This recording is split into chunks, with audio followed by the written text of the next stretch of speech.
you getting yourself ready for our show?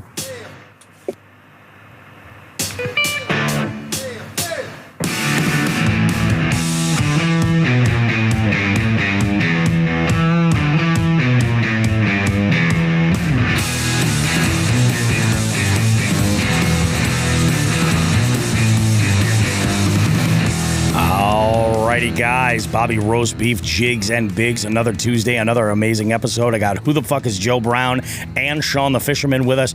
We got an amazing show lined up this week. Guys, in the beef seat, we have one of the folks that's going to be educating at the Springfield Sportsman Show.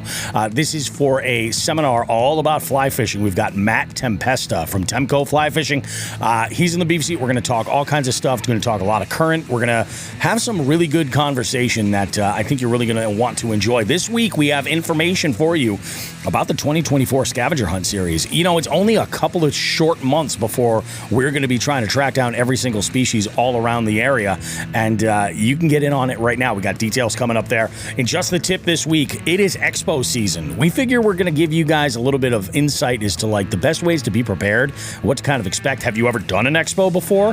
What should you be in store for? Like, how do you not lose your shirt? We're going to find out about that. In FTG this week, man, Joe came in today clutch. We got a good one, a local FTG, an ice angler that is absolutely despicable as a sportsman. More information coming in segment number 2. Gear of the week this week, we're going to break down some information regarding those little travel setups that you can have for those impromptu sends. Maybe you weren't expecting to go out or something, but you know the place you're at, there's a pond or a creek nearby and it just looks juicy. How can you take advantage of it? We'll talk about how. Guys, lots of good stuff coming up. Jigs and Bigs this week is crazy. We'll see you guys in a bit. Don't go too far. We've got much more show coming up right after this.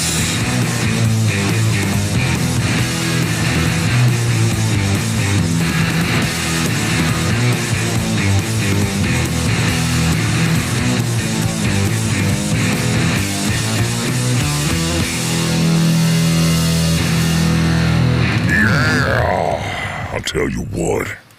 Gentlemen, welcome. It's another Sunday evening. We're in our comfy spot. Joe, are you getting hammered with snow out your way right now? Yeah, we're getting hit pretty good. I got like that first little batch. We got probably 1.5 inches, 2 inches, and it stopped. It rained, and now it's snowing again. That's what we have, but it doesn't seem like it's really sticking a whole lot near us. We have a lot of slush is what we've got in the roads, which kind of blows. In fact, I know my youngest is hoping that she has a delay tomorrow or even a snow day. I'm like, I don't think it's going to happen, kid. I think they're going to have this cleaned up in plenty of time for school. But it is what it is, man. It's wild. Now I am seeing open water in some sections where 7 days ago I was seeing ice and folks on the ice. Like, what a turnaround. What a shitty winter for those ice fishing folks. I genuinely feel bad for them. It's been like this the last couple of years. Yeah, it really. This seems to be a lot worse. So I remember like 2 years ago when we did that send, Shawn. Remember we were out in Belchertown with like Nelson's whole crew and everything, and like that was it 2 years ago? Last was year? It 3 years ago? That was last year. Was it last year? No, I didn't go out ice fishing last year. Maybe it was the 2 year years before. ago? Yeah, it might have been. I think it might have actually been the winter, the first year I had my Forerunner. It might have been the first when we went out there, which, yeah, it was a couple of years ago, almost 3. Jesus. Yeah, and I mean, the following, last year was also pretty rough. Like, it was a lot of people sending it to the Berkshires, New Hampshire, Maine, in order to get to some ice and actually do some fishing, but it is rough. It is rough, man. We're winding into Expo season. We obviously we like to attend the local expos and do a pass through, kind of see what's going on, if there's any new vendors and things like that. But of course, the Springfield Sportsman Show, we will be at in a professional capacity, as we're going to have a booth there and giving some information about the upcoming 2024 multi-species Scavenger Hunt Series, which, by the way, this week has been a focal point for me as far as getting a lot of work done and stuff. We'll talk a little bit more about that, but that's really I mean, I'd like to review my week, but aside from hosting trivia and like working on a handful of things, being the multi-species scavenger hunt series and the Columbus Expo, man, there's some good stuff. I got to tell you guys, I never got around to doing an unboxing, and I'm going to be doing it this week. I got a package sent to me from Graham over at Robusto Custom Lures. And I've taken a peek in there, and you guys will see in the unboxing, like there's a bunch of baits that he's put together, but some of these things look like chef's kiss. Beautiful. Absolute works of art.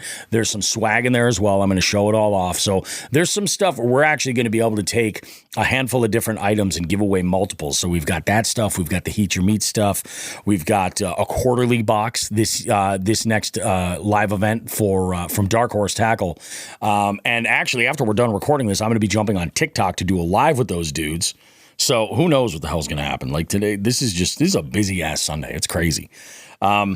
And I got a lot of work that's been coming in. So much work. So many of these small like trivia events, like corporates and, birthdays and things like that, which I love. And actually, that's part of the reason why I'm not going to be able to. I'm only going to be able to do one day at the New England Fishing Expo next weekend, is because I've got a big corporate fundraiser that I'm doing on Saturday night. So I'll be going out on Sunday. Are you guys planning on hitting that show up at all? You going to do a pass through?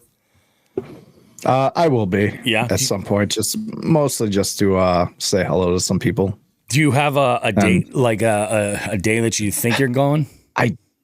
It's probably going to be Saturday. It's going to be Saturday or Sunday. I just don't know which one yet. Yeah.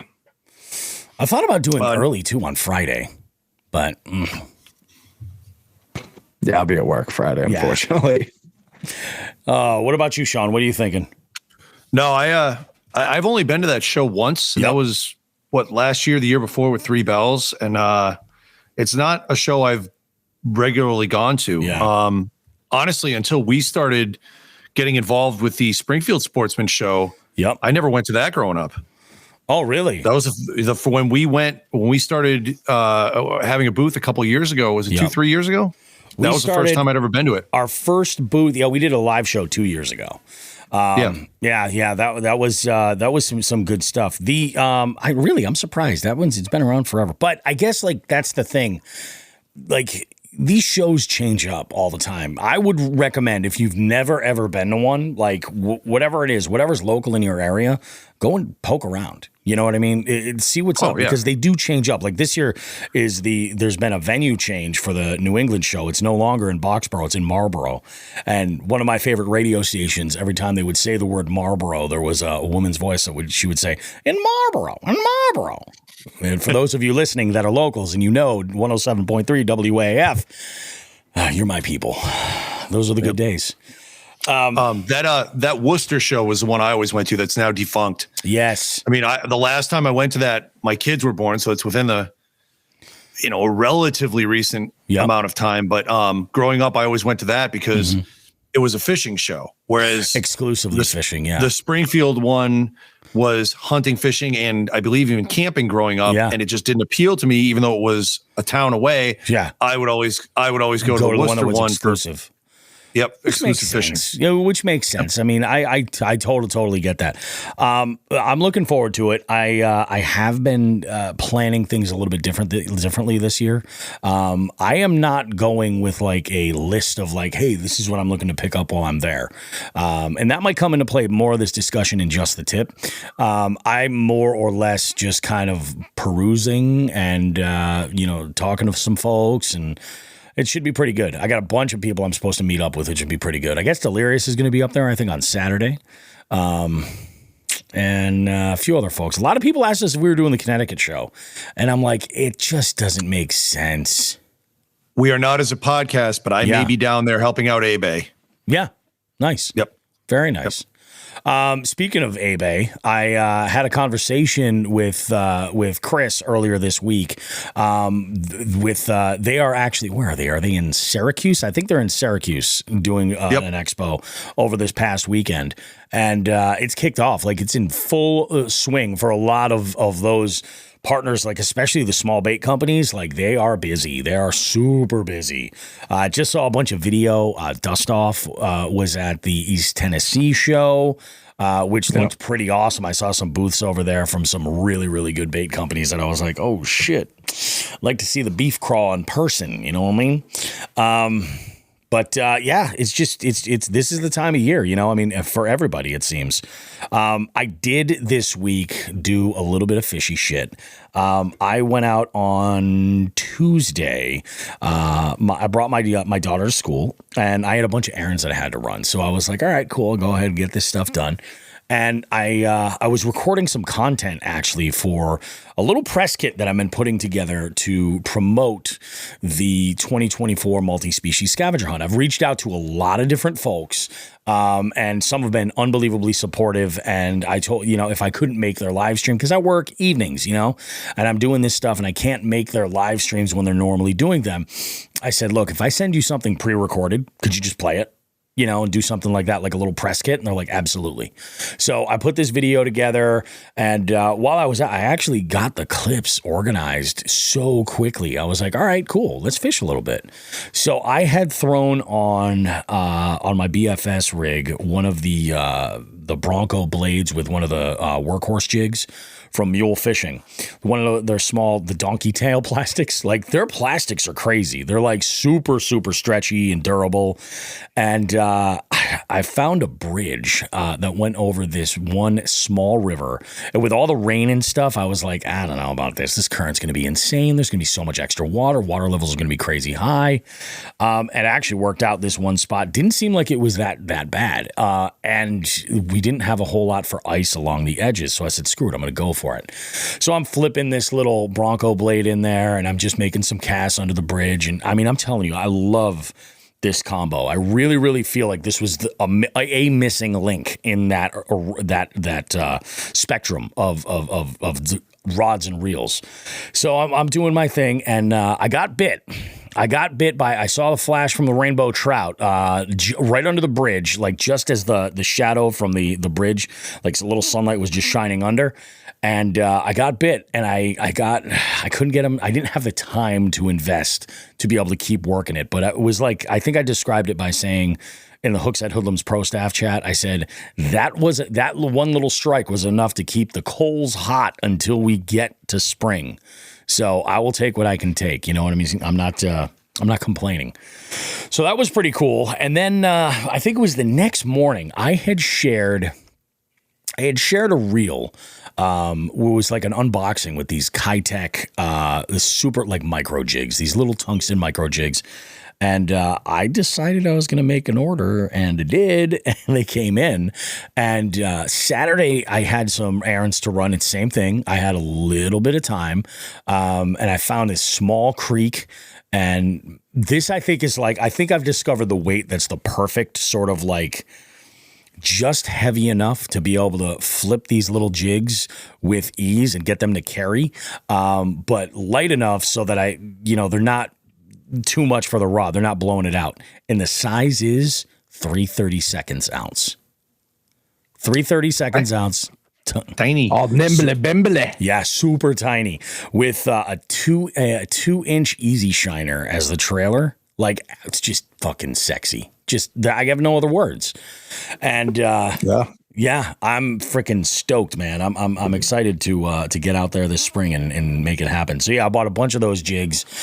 And that's going to carry into our gear of the week, because it had me kind of considering a few products, some of which I have, some of which were given away as some prizes in Columbus, that in a way to kind of really utilize those in a way that I've been using them in a very like regimented, like there's a system with how I use this stuff. And there's another element that I'm thinking might actually relate or be a little bit more relatable for way more people. So we'll talk about that in gear of the week. What about you guys? Did you guys do any fishy shit? Anything fishy? I did a little bit. Whoa. Okay. So I didn't fish. So all right. Basically, so just been getting ready for one. Got all the booking in for, there you go. My little road trip to Columbus. Yep. Yeah. We had a conversation about that. That's right. Yeah. So it was, I had a little, little wrench in the gears, where my childcare got had to disengage from watching. So essentially now I got to bring the little one, but that's okay. And in the process, this week I actually picked up a new sponsor for 2024. That's awesome. I'm not gonna say the name yet. It'll probably be next week that I say it. You want to wait till the check clears? I got you. I know what you're saying. But a shit made of rubber. Yeah, that's right. So doing that, and then only because they're sending me a bunch of shit, and I want to be able to do it the right way, so I can like show stuff off and whatnot. No, that makes sense. Yep.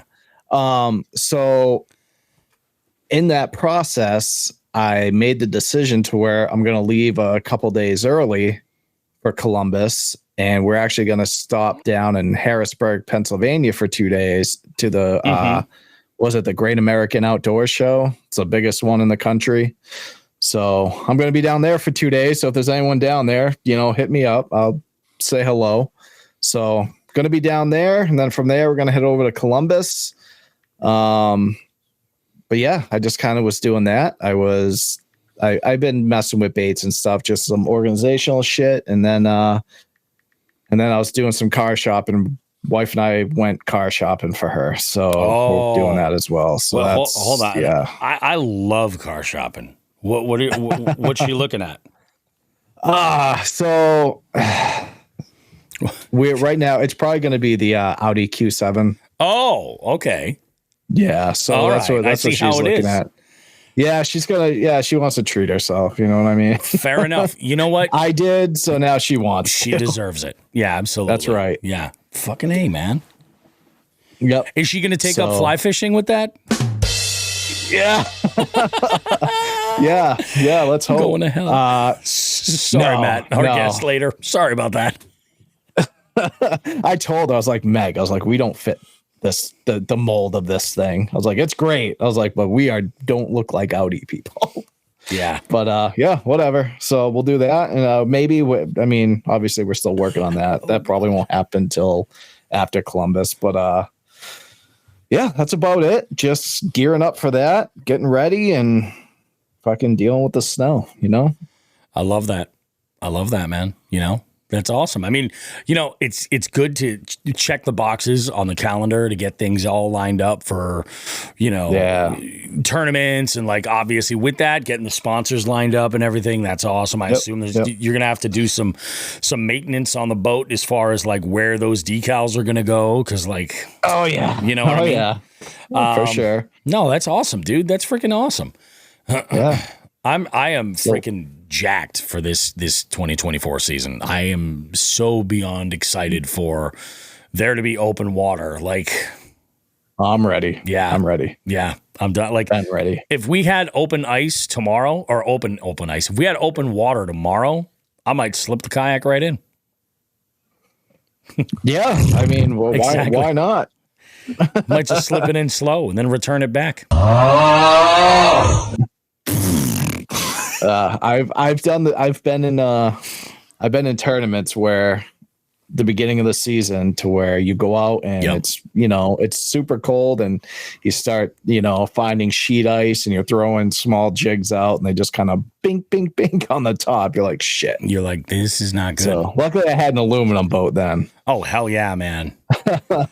The bug bit to start looking at boats, and I've been looking at a handful of websites. I really have. And I've been looking actually in the direction of your old boat, Joe. As far as, I'm like, I think that would suit me better than a typical bass boat or anything like that in a lot of ways, You're a multi-species fisherman. That's a multi-species boat. Yeah, absolutely. And again, like, not a tournament angler. I'm not looking to have all of my gear laid out, so I can just grab it. It's like there's no pressure. I'm just fishing. I'm doing my thing. I mean, you went on that boat. Did you ever go on that boat? I did go on that boat. Yeah, I was gonna say. So I mean, you saw that boat treated me well. It just wasn't. You and I were fishing out of that boat when we did that little $1 tourney at the Expo. That's right. That was all that these boat. guys. Yeah. Yep, that was that boat. That's right. We got a couple of jig heads in the house. We got Metal Jones says, "What's up, boys?" We got Jay Manning in the house. Hi, all. Jay, how you doing, It's buddy? funny. I always see, I don't think Jay Manning's wife knows who I am, but his kid and my kid go to the same daycare. Yeah. So I see her almost every day. Like we're standing right next to each other. And I'm like a wicked shy person to her. Be like, oh, I'm Joe Brown. I'm, friends with Jay. And I just don't do that. So Jay, I see your wife almost every day and I see the little man. Let her know. She knows to stay away. Okay, fair enough. Oh, that makes more sense now. Oh, that's awesome. What kind of shit did he tell her? It's like, oh, you got to stay away from him. He's real handsy. Joe's real handsy all the time. Yep. He's always like rubbing stuff. I don't know. It's weird. Yeah, I'm so beyond freaking jacked to get out on the water and do some fishing. I miss it. I genuinely miss it. We'll get like a nice little bump and then we'll get a shit ton of rain. So like all the rivers are just like ripping current. That's what I ran into yesterday when I went out and I was like, yeah, so I'll just throw around one of these micro jigs and see what we figure out. Love them. They are great. But I've got a 7-speed reel on this BFS combo, and I needed every single one of those fast-moving rotations in order to collect line, because it was just pumping from upper pond to lower pond, just like bam. All the rivers are just insane right now. Fucking even nuts. The Connecticut is still freaking. It is. It's way up in the trees. Like the shit plant parking lot. Have you seen that? Mm-hmm. I went by it on Thursday. It's insane. I'm like, what the fuck is going on here? Yep. So it is crazy. There are folks though that are catching them. I'm seeing them out on there. We're going to talk about some of that later, actually, coming up. But I do want to jump in and shift gears and talk about the 2024 Scavenger Hunt series that's coming up.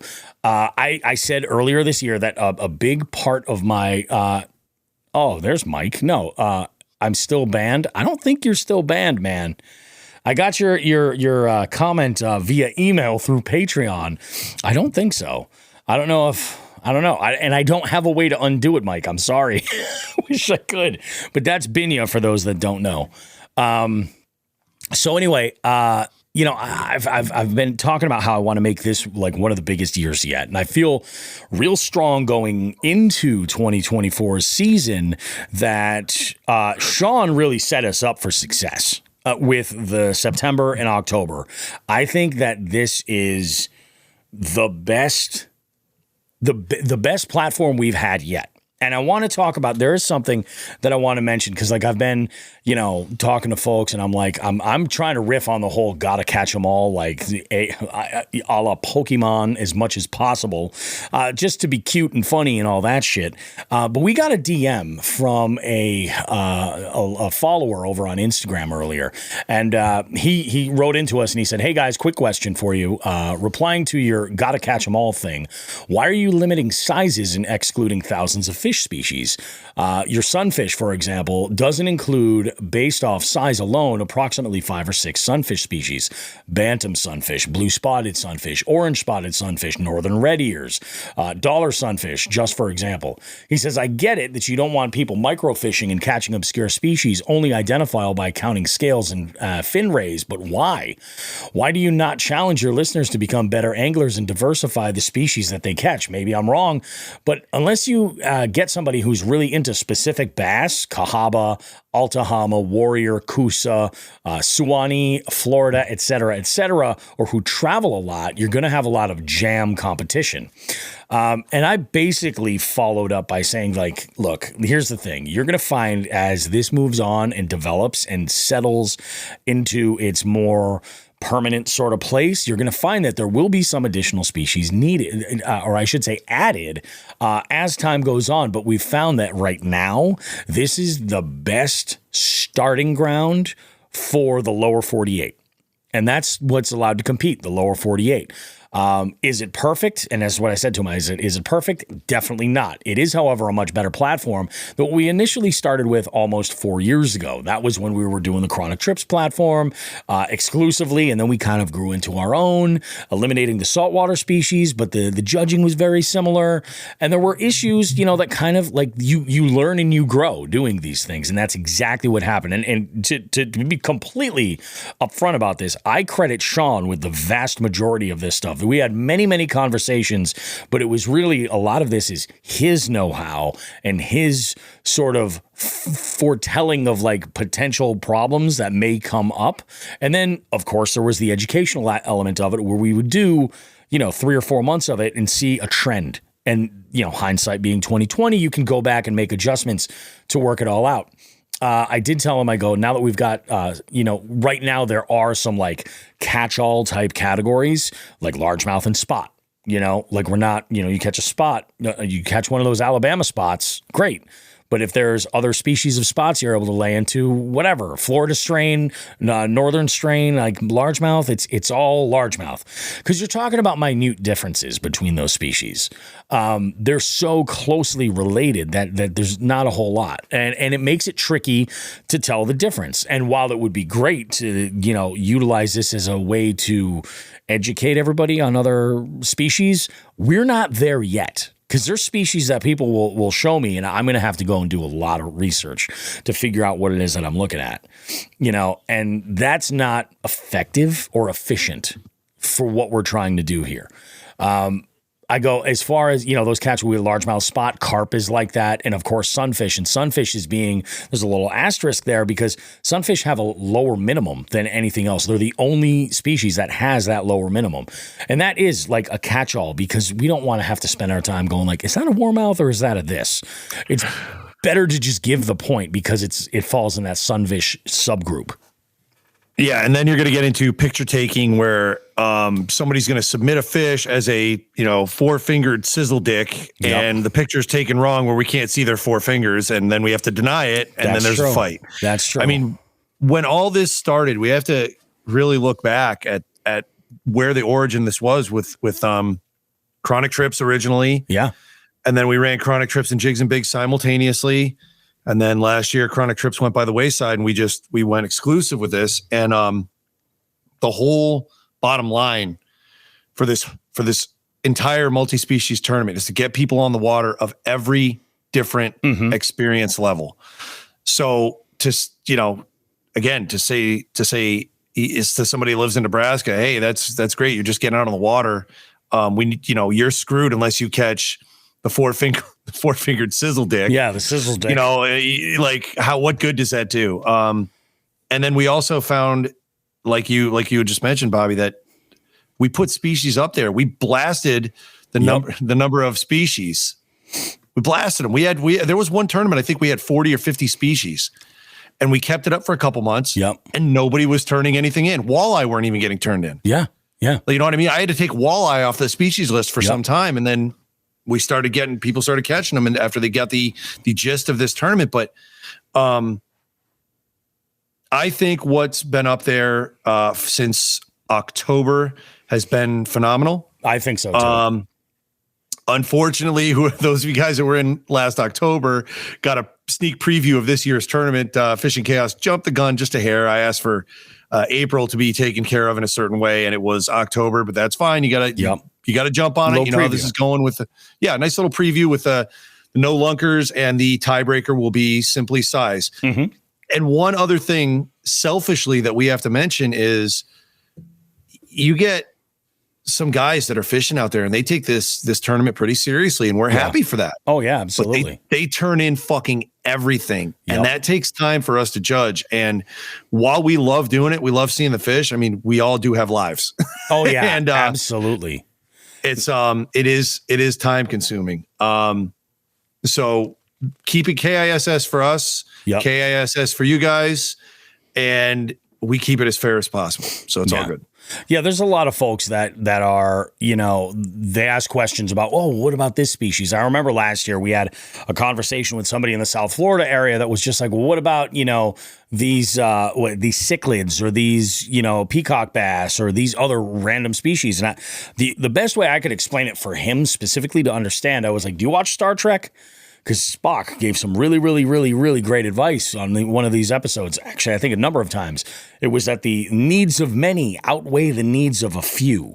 So that little South Florida area, honestly, with as unique as an ecosystem that it has, like we're probably, if we're going to do anything, more likely to do a South Florida fucking monster jam or some shit like that, where it's like just those invasive species.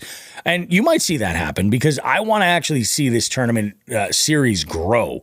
We're starting here, and I have a little goal in mind of what I'd like to see for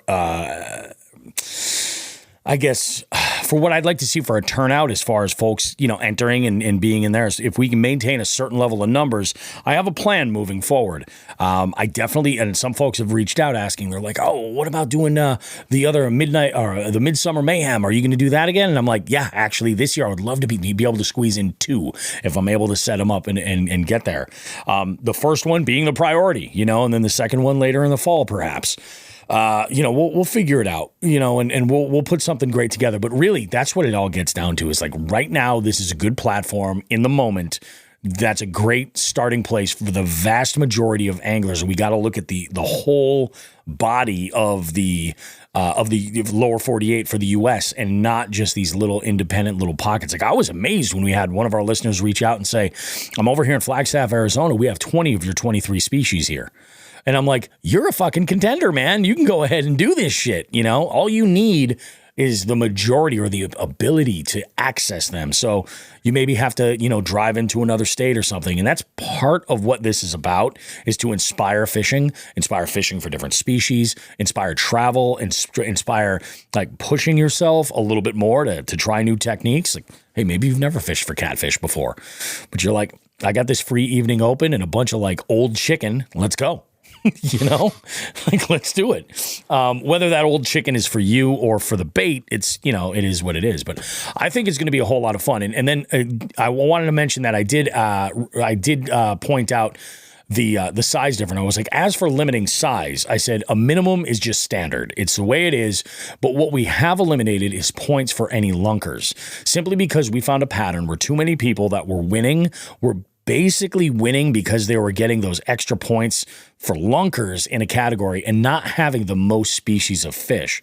I said, when we say that size isn't a factor, think about it more in the sense of you catch a qualifying species, you earned a point, period. Like that's just the way it works. You caught that fish and it qualifies. Cool, you got a point. You don't get any bonus for it being a giant other than you being able to post that giant on your own social media and enjoy it like you would if you weren't even in the tournament. You know what I mean? You can still enjoy the fact that it's a giant, but we're just not rewarding that. Like you had the good fortune of beating, you caught the biggest walleye. Awesome. Do you need extra points for that? Not necessarily. We got feedback over the years from... It was passive feedback too of people just saying, yeah, it's a weekend. I'm already fucked because I've caught 7 species in the first week. One of them's a lunker. So that's 8 points, but there's somebody, fishing at a large body of water who's got 5 lunkers and they already beat me by 10. So I have more species and that's exactly the most species, but this person's whooping the shit out of me. And you would see people kind of fade away after a week. So we want to keep it as simple as possible and keep people in it as long as possible. These are designed to be tight tournaments. You're gonna see tiebreakers come in. That's where your lunkers come in. Yep, 100%. But you're not gonna get those extra points for just catching the lunkers in 5 or 6 species. Now you got to catch everything because everything's worth a point. It's true. And then the tiebreaker is going to be your total length. So. Yeah, this was really nice to have it finally, I think, worked out after October. There's a lot of the kinks are really, really worked out. I think, just the 2024 season alone is going to shed a lot of light on it and figure out what we have to do. Because I'll give you a good example. Like one of the corners where I really kind of want to diversify things a little bit are carp, because there's so many different species of carp.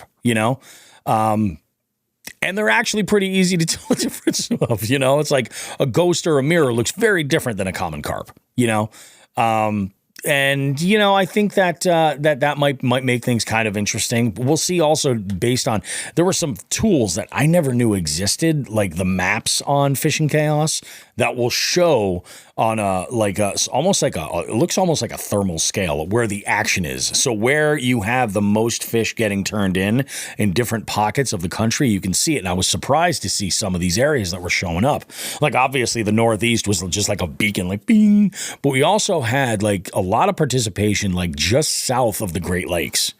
And that was really, really cool because I know that there's a lot of anglers in that area where, they have a lot of, like, I'll give you a perfect example. Like when I was on Binya's show, his co-host, PJ, he's a fly angler in Indiana, I believe. And, it's like, you don't think of these spots as great spots to fish necessarily. But if you do a little bit of digging, there's a lot of diversity of species. And you can catch them, and have yourself a good time. I like what Jay Manning's saying here. Listen, jerky, take your sizzle dicks out and screw. Take your sizzle dicks and screw. The old 4-finger sizzle dick. I love it. Joe's ring light affecting his glasses. Reflecting in his glasses. Looks like he's calling in an airstrike with a headset. Well, maybe. I wish. Maybe. Who knows? We don't know what kind of pull this man has.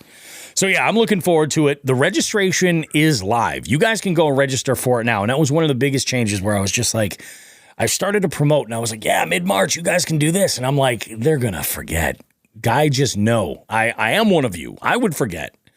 So I'm like, you know what? Maybe it's best if we just open registration and let folks get. And we do. We have a good handful of people that have entered already. The one of which, John Hagens, has been one of the competitors regularly. And then I think the other two have not entered at all. But I've got a link in there. If you need a catch board, we're recommending a very specific catch board for this. If you're just entering into this, don't buy the aluminum board. Like, save some money. Get the plastic carbonite board. Do yourself a favor and get the 32. There's a link right there that goes over to Omnia, and you can get your 32-inch catch carbonite board and purchase it right there. You get it shipped right to your house. The beauty is you get registered now. Now you don't have to worry about when, quote, registration opens because it's already open. You do have a week into the first week of the tournament is essentially still open registration, but after that, we shut it off. So if you get to it a little bit late or you're not sure how your fishing's going to work or anything like that, you can hold off a little bit and then enter and go for it. I would recommend order your catch board ASAP as soon as you can because you want to have that in there. This is a fantastic tournament for folks that are fit in a handful of different groups. Maybe you're not super competitive, but you just kind of want to have some fun like I do. Then this is a great thing to go ahead and enter because it really is just like it's a journey. It's an adventure. It really is every single month. It's a month-long ordeal where you're catching fish, you're snapping a picture on an approved board, and you're sending that in to hopefully, win some amazing cash prizes. But also, if you're a seasoned tournament angler, this is great for you too, because if you're out, fishing these tournaments regularly, you now have an opportunity to go ahead and get yourself, some points for the bycatch that you're catching. You lay into a good sized chain pickerel, or you catch a yellow perch when you're looking for bass. Well, hey, maybe your day wasn't as bad if you're like, yeah, I managed to fill a bag of this. I came in 5th in that tournament or 10th in that tournament, or maybe I got skunked on bass. But you know what? At least I caught, a muskie and a perch and a crappie. That's good for the Jigs and Bigs tournament. So it sort of can add a little bit of seasoning or enhancement to your already competitive schedule, whatever that may be. So this is a good one to add on. And then if you're toying around with the idea of getting into competitive fishing, you've never done it, you don't have anything to base it on, this is a great tournament to learn on because, number one, the rules aren't crazy rigid, and it's pretty simple. This is a great place to learn about taking quality pictures, while there's not a penalty for an open mouth until it comes to breaking a tie, because that can come into play when it comes to judging. But this is a great opportunity for you to go ahead and jump in and kind of learn about how it goes. Oh, what's this identifier all about? How does that work? This is a great way to do it and not have it be like something where you've got all this pressure from I'm going up against all of these crazy anglers. No, this is way, way larger and way, way more diverse. Plus, let's talk about the raffle. The raffle is insane. The raffle is for those folks that don't land in the money. We've got some folks that, and we're building this up. We've got a handful of folks that we're partnering with to bring some amazing prizes into the fold as far as our raffle goes. Let's say you entered. Let's say we have 50 people entered, and the top at that point it would be what, the top 5 would get a payout for the top 50. 3, 5, more than that. How do we do it? We did it every 10 after every 10. The first 10 folks, there's 2 payouts, and then there's one every 10. That's right. So it was the first 30 people would be 4 payouts. 40 people would be 5 payouts. So 6 for 50. So 6 people would catch a check. Those remaining people all get entered into a raffle where we do a giveaway of some really, really fantastic prizes. And some of those companies that we're working with are Dark Horse Tackle. Dark Horse Tackle, actually, I talked to Zach about this, and they're going to do a surprise sort of gift. What they're going to do is get the winner's name. They're either going to send out, it might be, that month's box. It might be a build your own box. They do special. It might be a gift card where the winner could go and then either subscribe or whatever they want to do, purchase a bunch of baits that they just think are sexy as hell, or build a box if they prefer to do that. So it's kind of going to be all up in the air. Abe Lure is back at it. We've got Reaction Tackle is in it this time around. And NACO is offering up a prize as well. So we've got, so far, those are our 4, and we're adding more and more and more and more. There are some other, what's that, Shawn? Binya raises a very good point here. He really does. Cinnamon rim jobs in the raffle, because I have some concerns. Cinnamon rim jobs would need a catchboard and the Fishing Chaos app before that's going to happen. I don't think you have to worry about that. Stan is more of a hockey guy than he is a fishing guy. And no multiple winners on this, so they might not even go for it. That's true. Yeah. Because once you win, you're out. You get one entry in, and you're like, okay, boom. So that's what is nice. Nobody can run away with this raffle. So that's one of the big things that I've been working on this week as well, is reaching out to some different companies to get involved. I actually had a couple of creators that I've been talking to about the idea of being prize sponsors. Like, they might work with a company and could do something on behalf of them, but their banner could read, use my promo code and save so much at this or whatever, something like that. So we could kind of build a partnership that way, where they put something up as a prize. Who knows? And I mean, we're just getting started, and that's every single month from April through October. We have this raffle going on. So sometimes it pays to lose. That's what I'm saying. Sometimes it pays to lose. I think as far as all the details for the 24 multi-species scavenger hunt series, I think that's pretty much all wrapped up. If you have the Fishing Chaos app now, I'm going to give you some verbal instructions on how you can register right now, but the link will be in the description of the podcast. So if you're looking for it, you can go there. You also can go on to jigsandbigs.com. Actually, not scratch that. I haven't fixed that one yet. That I still have to do. But you can go, if you're following us on social media, especially on Instagram, you can go in the link in our bio and register right there. That'll get you there. But if you already have the Fishing Chaos app, just search Jigs and Bigs.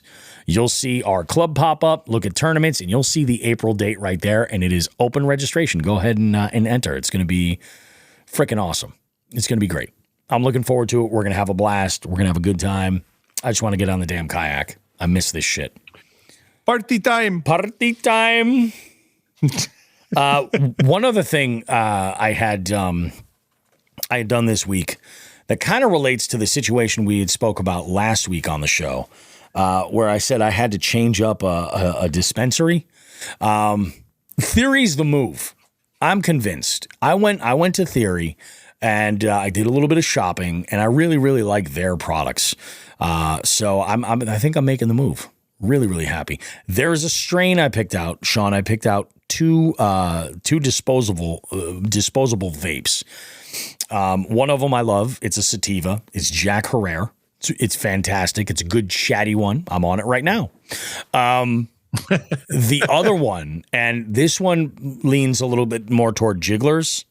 It's called Golden Ticket.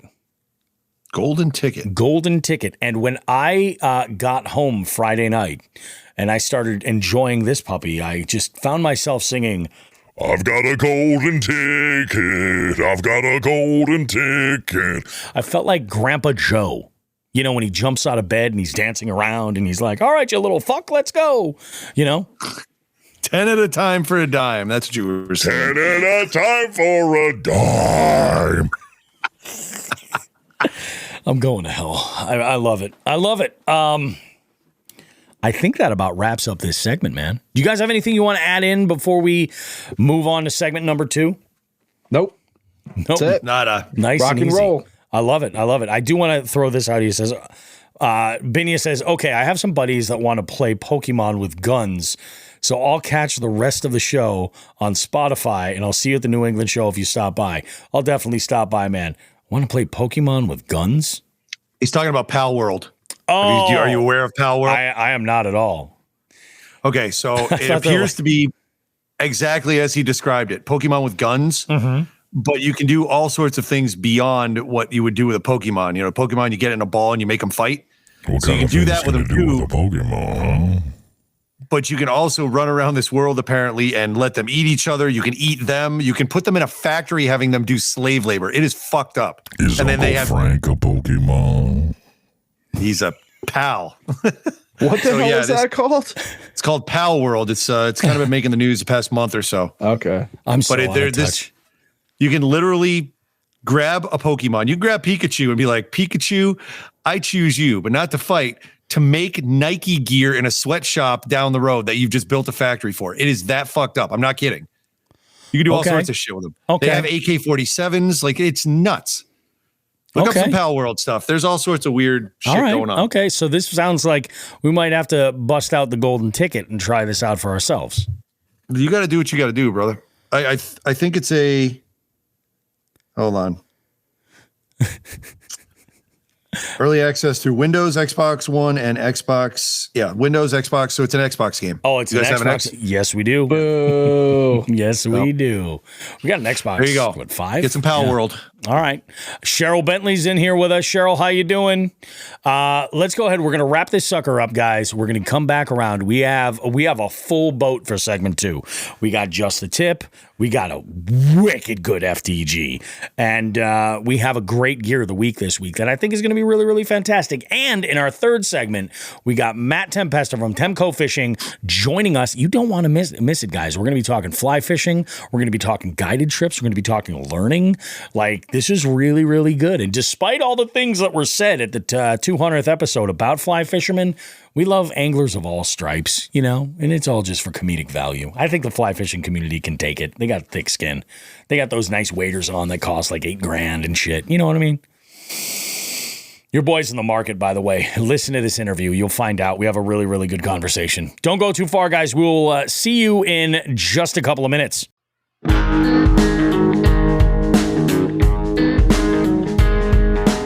Jigs and Bigs wants to take a moment to say thank you to our partners for helping us continue to push the limits of our fishing adventures and bring you amazing long-form podcast content. We need to thank Dark Horse Tackle, Omnia Fishing, A-Bay Lure, The Bay House, and The Ship Motel. We can't forget about Three Bells Outfitters, Torres Sunglasses, and of course, Reaction Tackle. Be sure to check the description of this podcast for any associated affiliate links or promo codes they've generously provided our listening audience. Again, we cannot thank our partners enough for their support. Please consider supporting them and supporting the show in the same process. Thanks.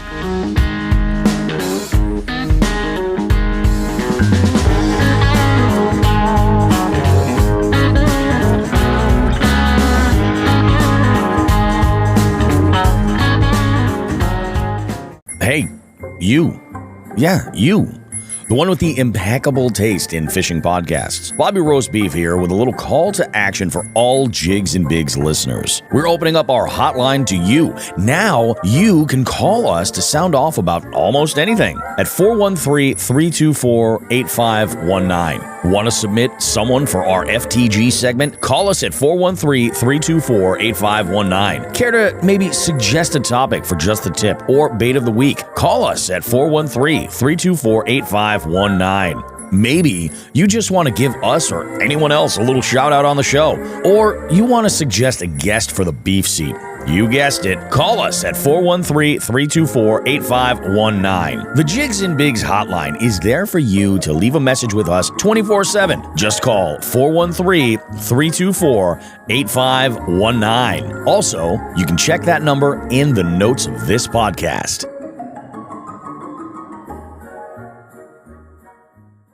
Bobby, Shawn, and Who the Fuck is Joe Brown now have a special presentation for us all. It's time for Just the Tip. It's a weird dance.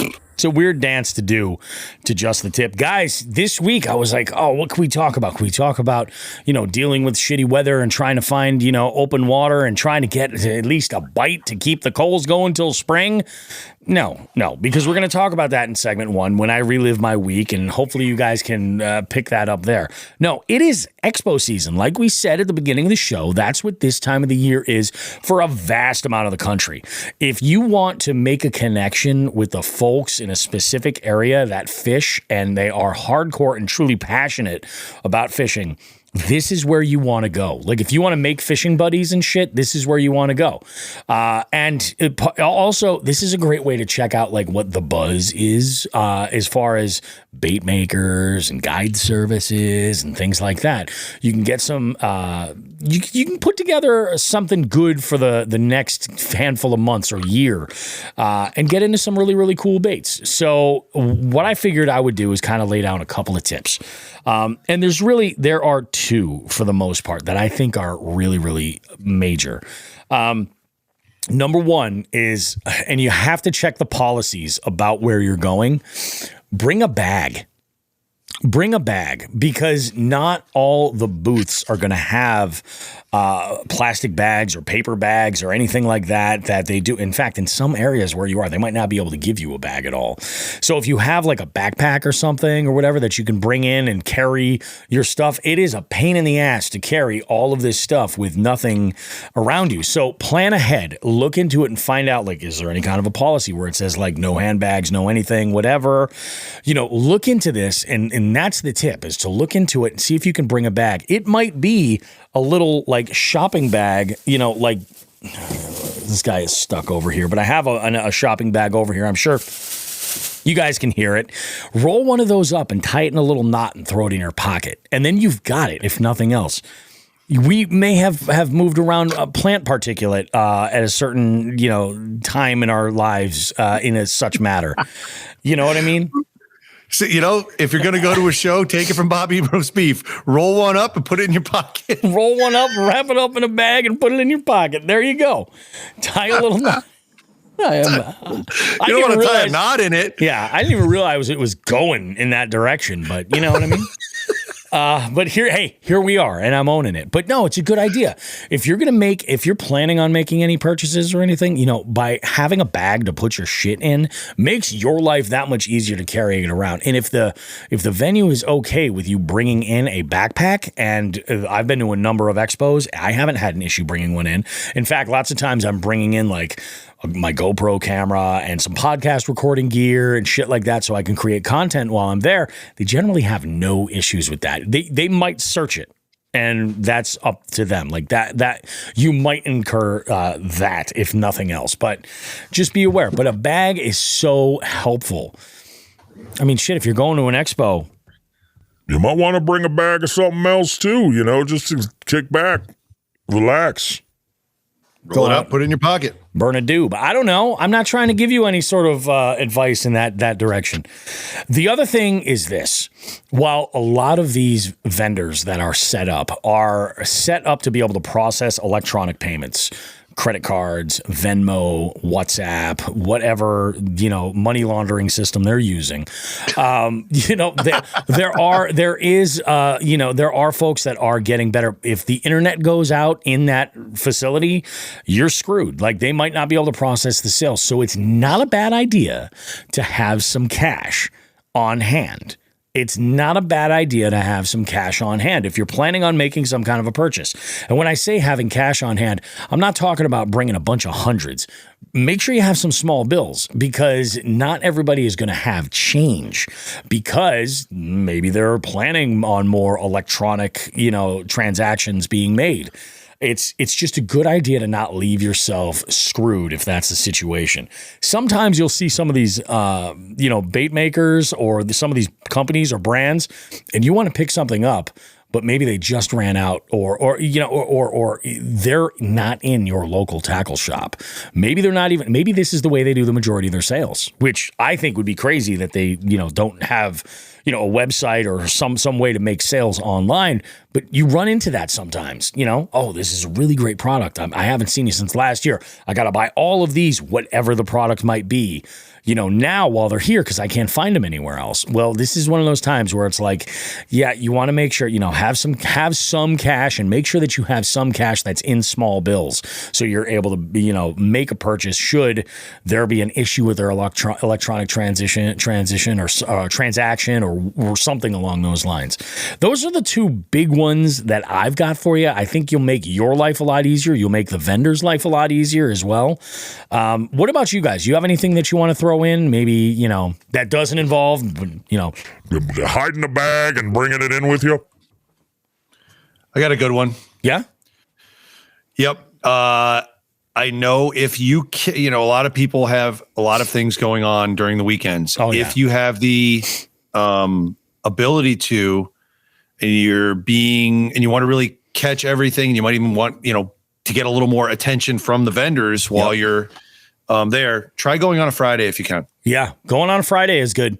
Going on a Friday is really good because number one, they have all of their stock. You don't have to worry about things selling out. Lots of times people like to go on the last day looking to get a deal, and that can work. It can. The problem that you run into there is that things might sell out before you have the ability, to go and pick out what you want. So getting there on a Friday is a really good idea. Yeah, if you can pop in like Friday afternoon or something like that and do a quick pass or something, because a lot of times there's very, very light traffic on that first day. That's a really good one. Joe, what about you? I guess my big one is, these people are out there trying to get their products out there, and there typically is like quite a few deals going on during this. They'll call them show deals or expo deals or pricing or whatever.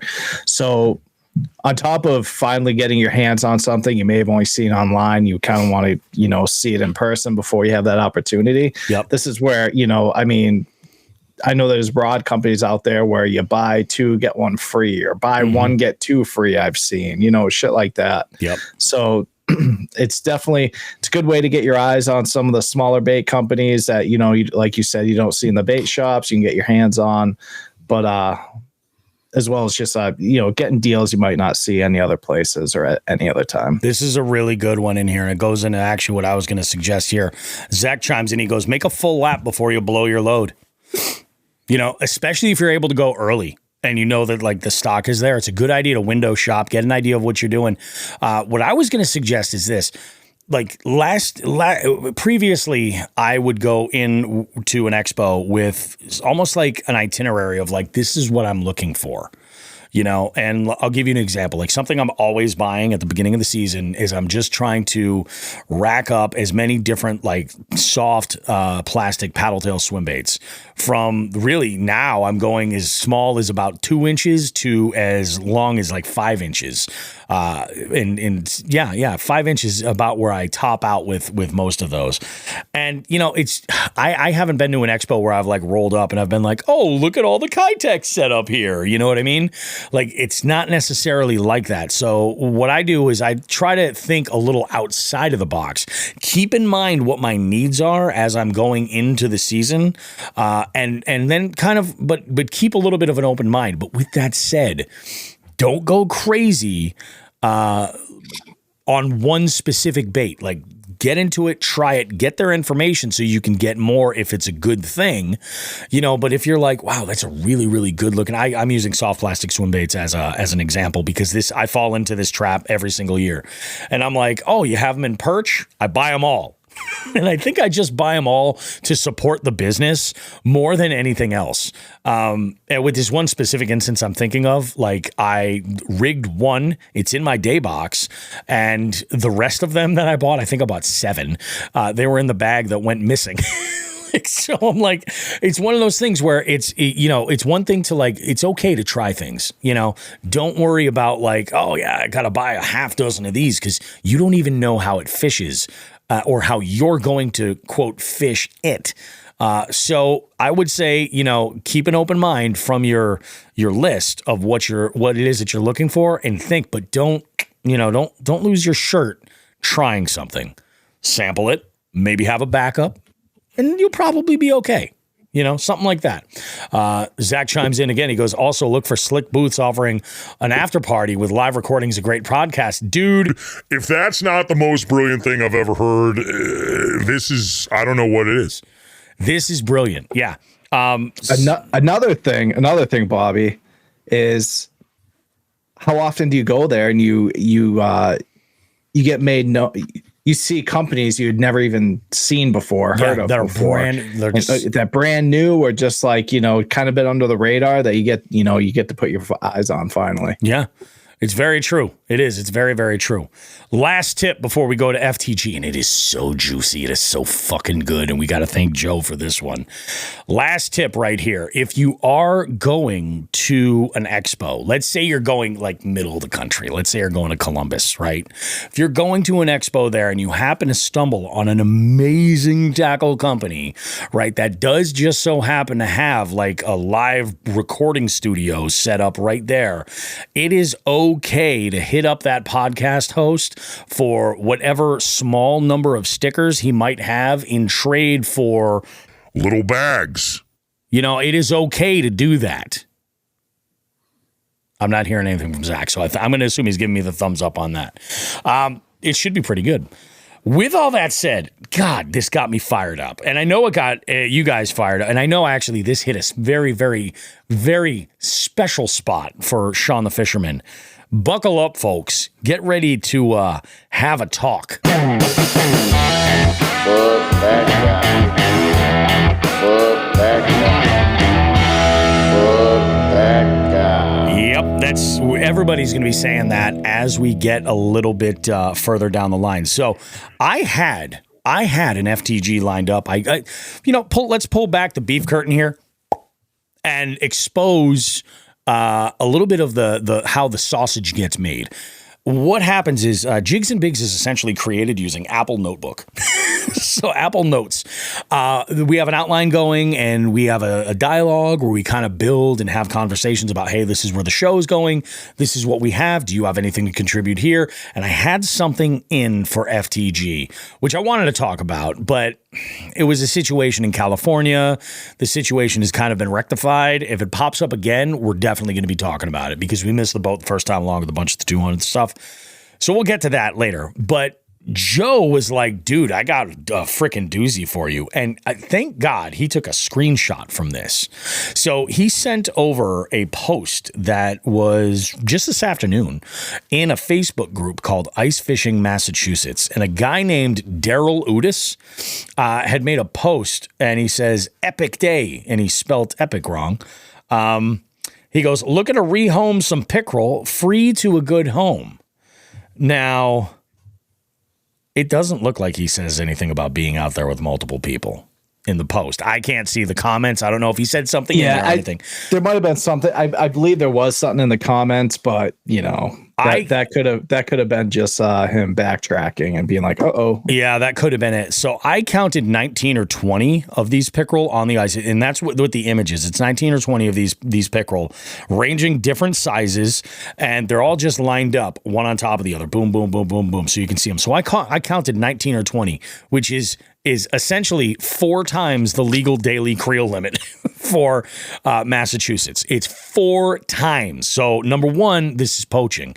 Number two, like, I understand that, like, there's bycatch. There's the fish that you're not targeting, and you're going to, especially with ice fishing, I feel like that is super, super common. Like, it's so hard to target fish ice fishing, given the nature of what you're doing. But with that said, like, just release these fish if it's a problem, you know? Like, I think people get this idea that these are trash species and they need to be taken out because they somehow do something negative to the other fish population. And the thing is this: these are native fish. You know, the bass aren't. You know, the bass aren't native. The bluegills aren't native. You know, these are native fish. They are meant to be there. It's not your job to play the role of judge, jury, and executioner for these fish. Because, this is just insane. This is ridiculous. And I understand he's saying, I want to rehome them free to a good home. There are folks that eat pickerel. 100% there are, Yeah. I guess in Canada, it's much, much more common. That said, like, some of these pickerel here would be a bitch to fillet. Like, he knows he's just going to let them die. Like, they're not good eaters, Yeah, they were already frozen solid on that ice. Yeah. They were already, far gone. And the problem is you kind of hit it on the head already, Bobby, but it's something you see and hear so often is like, you catch a pickerel, just fucking kill it. Yeah. Like, no, there is, like, you're not a fucking scientist. Like, yeah. Do I like catching them? Not usually, but I'm not fucking bonking them on the head or, slitting their throat and tossing them in the woods. There is an ecosystem, and the ecosystem works in mysterious ways that I don't have the degree or scientific education to know about. Yeah. And either do you. And not you specifically, but the people out there. Daryl. And it's like, if that's what they wanted, that's what they would tell us to do. Like the snakeheads, they specifically say, kill them. The Asian carp, they specifically say, kill them. Yep. They're not out there saying, hey, kill the pickerel, kill this, kill that. Yep. It's not, and you nailed it. We're not judge, jury, executioner. No. Fucking don't do that shit. And then they were talking about in the post, and he deleted it. Thank God I got the screenshot. That was amazing. He's like, oh, we're just going to feed the eagles. Also can't do that. Like, that's also something you can't and shouldn't be doing. Yeah. Oh, absolutely. So it's like, and I don't know if were you able to see it, the post at all, other than the screenshot? No. By the time I had gotten to it, it was already deleted. Dude, it was just people berating. Oh, berating it was him. Like, what the fuck are you doing? Yeah, there was no, but and unfortunately, and I'm gonna catch a lot of shit for this one from the podcast. And people don't hate me. It's just what I've seen is, unfortunately, you see a lot more derelict ice fishermen than you do open water. Oh, and it's an unfortunate thing. I'm not going to start to speculate as to why, but you just get a lot more people that just kind of don't get it and don't understand. Yep. And, case in point, look at the fucking Lions Club Derby that they put on every year that we've talked about a million times, where the fish kill is just absolutely insane. And I believe that is single-handedly why Quabog Ponds fishing has gone downhill extraordinarily over the last 15, 20 years.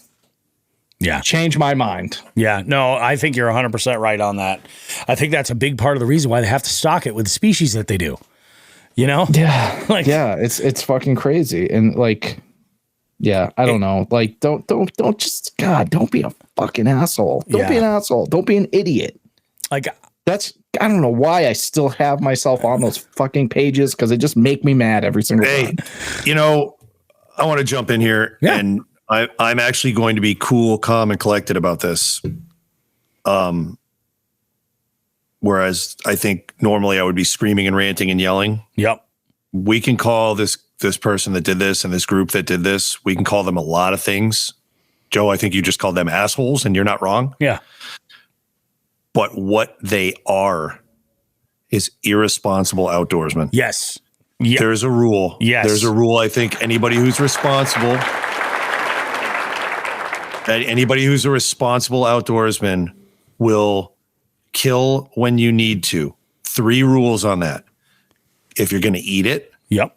If it's trying to eat you, or in the case of fishing, it happens sometimes. If you gut hook a bass, if you gut hook a fish, you've accidentally killed it. Yeah, exactly. All right. At that point, you've got to do what you got to do, especially, the catching to eat. I do it. Yeah. I don't kill 100 fish in the process of keeping one. I follow the local laws. Yep. And as we've talked about 1,000 times, I don't eat bigger fish. I eat the smaller size range of the legal. It's a smaller specimens of the legal size range. Yep. And that's it. And if I accidentally kill a bigger fish, that's awful. I got to eat that one too. Yeah. Usually to get the lure out of it when I'm cutting the fish Cleaning up. them But up. Yeah. something's trying to kill you, kill it. I mean, that's, survival of the fittest right there, baby. But beyond that, this is a shame. I hope these people are ashamed of themselves. I hope they understand why so many people are upset, and they're not just, and I hope they understand too that they're doing this, and I have this weird feeling they're going to twist it and somehow put the blame on these sensitive people that are worried about pickerel. You know what I mean? There's a lot of names they could use too, but this is their fault. Own it and don't fucking do it again, because it's just shitty outdoorsman behavior. Don't call yourself an outdoorsman if you're going to do this shit. Call yourself a fucking idiot. It really is. I mean, obviously it's just seeing what this is right here. Obviously this was, oh, look, I hooked into this pickerel. Well, I don't want these pickerel in this body of water, so I'm going to unhook it, leave it on the ice. Free to a good home, but we ultimately know that those pickerel are just going to sit there and, hopefully it goes into the ecosystem as far as other birds of prey, like coming and picking them up or something like that. But like, dude, that's a lot. And that is like systemized, like, hey, we don't give a fuck. We're improving this pond somehow. And that's not the situation. Yeah, man, fuck this guy. This is shitty. Shit pisses me off, man. Yep. And I think the fact that he deleted the post and took it down, or an admin took it down, or whomever, I think that says a lot. But yeah, fuck that. That is just shitty. Just shitty outdoor. You're not a steward of the environment. You're a jackass and a poacher, I hope the dude somehow listens to this just so he can. Yeah. We got to be careful with the poacher stuff, because if he did have other people there. But again, in what I've seen, he hasn't said anything. But even if he did, it's only his word. You know what I mean? It was one guy making a post saying, I have 19 fish to give away, or showing a picture of 19 fish. I can only assume that, if there were other people there, with the number that he had, if there were 2 people there, it was still poaching. If it was 3 people there, it was still poaching. 4 people there, they get a pass. But gotcha. You know what I mean? Yeah, it's just, it's shitty. Let's go ahead and shift gears though, guys. We're going to talk literally gear. Here we go. Okay, gearheads, it's time to talk tools.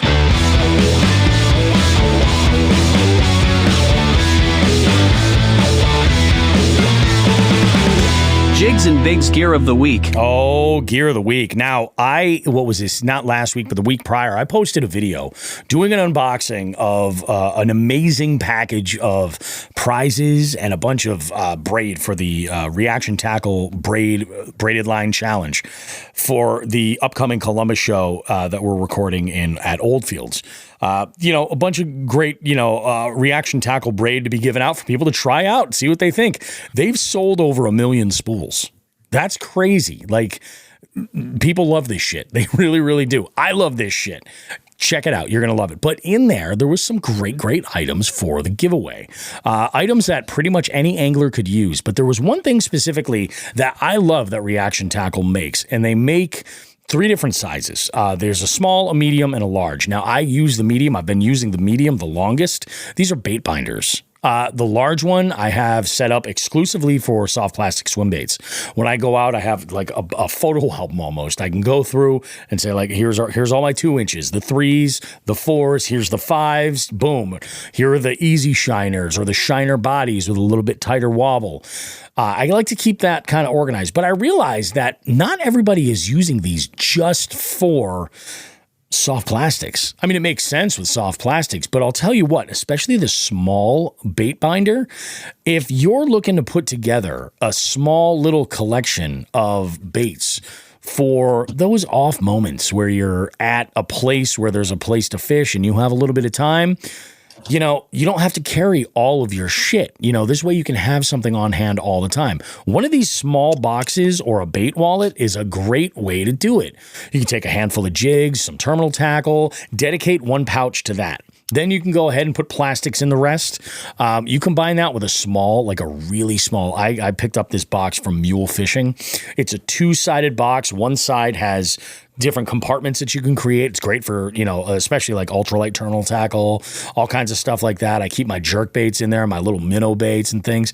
And then on the other side, it's got foam with the slits set up so you can take and put your jigs right in there. I put on that side, I have some really small finesse and micro jigs. I have some inline spinners that I just use. I take the treble hook and I just hook it right into the foam. Boom, I'm good to go. Slides right in between the grooves, holds it nice and tight, and looks all good and organized. But now I've got one tiny box. I could throw in any kind of a backpack that I might have. If I have a meeting and I'm going someplace where it's near a body of water and I have some time to kill, well, it's great. I have, you know, I carry all my rods with me in my vehicle at all the time. But even if I didn't, I do have a couple telescopic rods and reels tucked away so that way I've always got something to be able to use. Putting together a little kit like this to keep in your vehicle or even just keep in a backpack all the time is not a bad thing for extending your fishing journey. So I bring this up because one of the biggest arguments I hear about the month-long tournament series, and this isn't just the multi-species one, but just in general, is that I've heard from a lot of folks who are just like, oh, well, I don't have enough time to fish. I have to put it in these little compartments, and, you know, I only get to go out, you know, 4 times a month. And I'm like, but I'll bet you you have about 45 minutes to an hour and a half every day that you could go, and in between where you're going, where you've got just downtime, I'll bet you can find a spot where you could go and cast a line and do a little something. And that is what makes the difference in those month-long tournaments. Like, especially if you're able to fish from the bank or something like the multi-species scavenger hunt series, just keep a rod handy, you know, keep a travel rod handy with, you know, a handful of the baits that you know that you can get something done with. You don't have to bring the whole tackle store.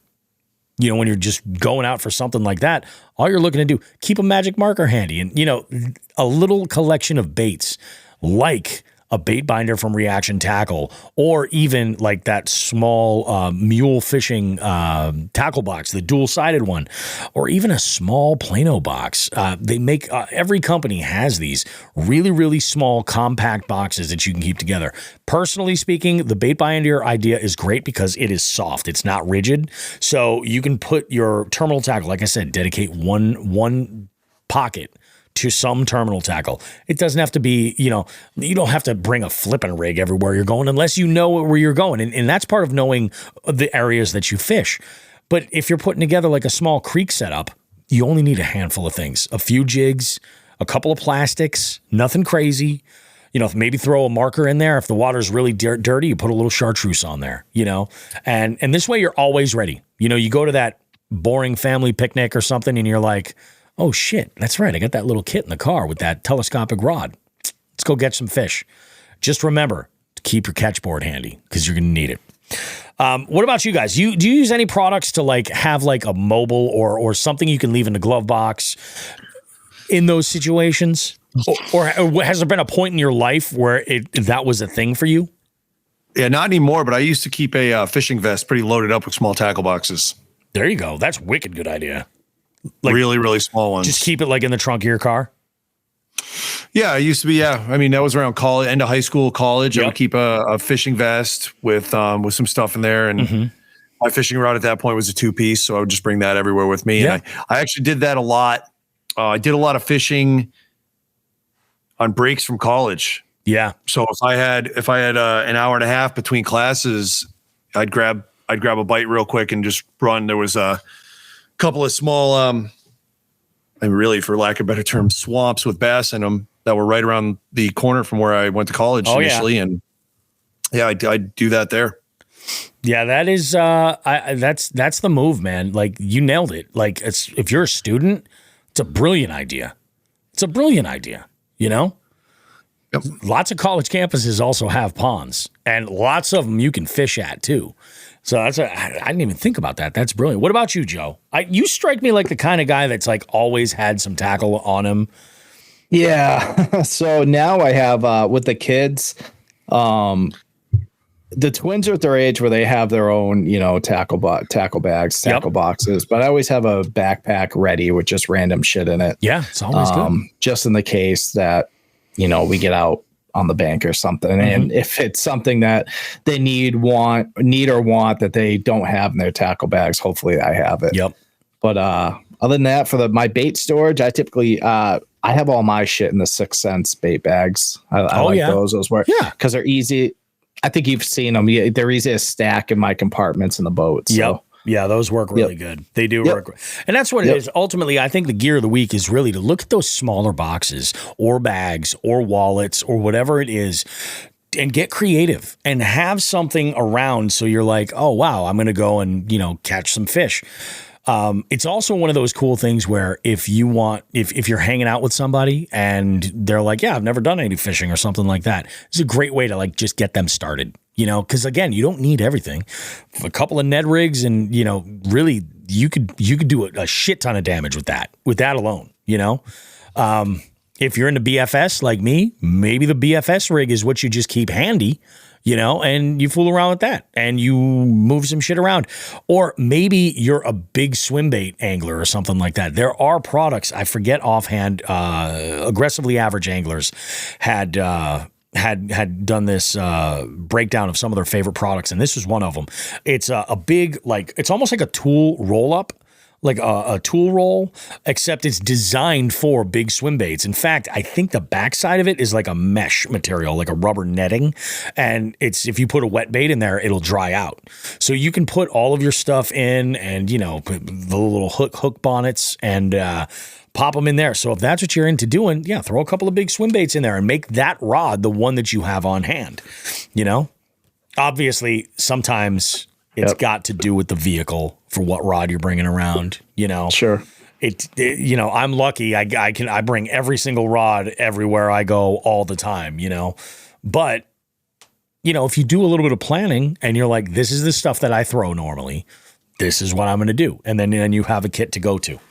I'm Bobby Roast Beef. And I approve this message. I think that's going to about do it for segment number 2, guys. We have a great interview coming up. I got Matt Tempesta from Temco Fly Fishing.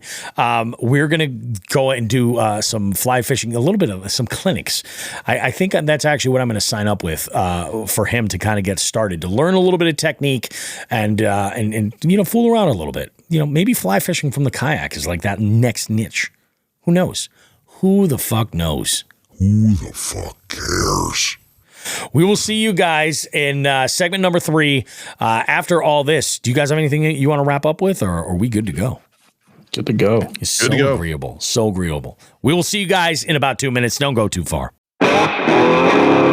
Hey guys, Bobby Roast Beef here from Jigs and Bigs. If there's one thing I can't stand spending money on, it's on something that's not versatile, something that I can't get a lot of use out of. I want to talk to you about Frost Buddy. What Frost Buddy is it's one of those can coolers. I've seen these before. In fact, I have some that are limited to only fitting one specific size of can, like a standard 12-ounce can. I stumbled onto Frost Buddy, and I was blown away with it. So versatile. Fits standard cans, tall cans, slim cans, and even 12-ounce bottles. And the magic is the insert fits all of these items in various stages within the insert. And when you take that out, you can fit a full 16-ounce tall boy can. In fact, it even doubles down on being versatile with the coffee lid. And on my recent trip to Chickamauga, I had a field day with this thing.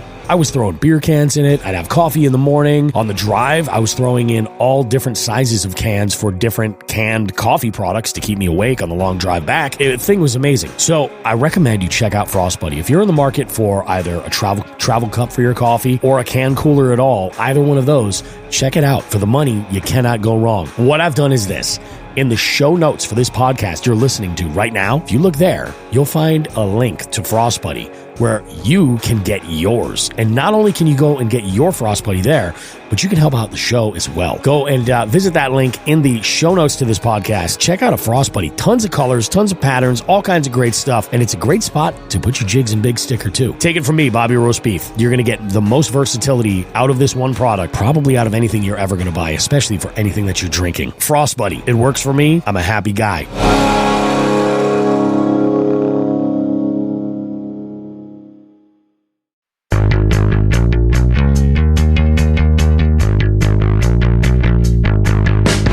Jigs and Bigs is your favorite fishing podcast, right? Why not show the world how much you love the show while directly supporting us? We have men's and ladies' shirts, hoodies, and a variety of hats. We even have a waterproof outdoor Bluetooth speaker so you can listen to your favorite podcast while out on the water if you like. Check out jigsandbigs.com/shop to visit the store and gear yourself up. If you really can't get enough of this show, consider becoming a jig head and joining our Patreon. It's a subscription that gives you exclusive access to recording sessions that allow you to engage with us as we record the show. We also have some exclusive content there just for our jig heads and even have some special promo codes. Space is limited, so join now at jigsandbigs.com. Finally, if you're local to our area in Western Massachusetts, consider checking out the Western Mass Fishing Report, posted weekly at northeastwildwoman.com. We have amazing contributors providing great content and info for local conditions and what's been going on and working recently. Jigs and Bigs, so much more than just two lightly roasted hippies trapped in the 90s arguing on the internet about fishing.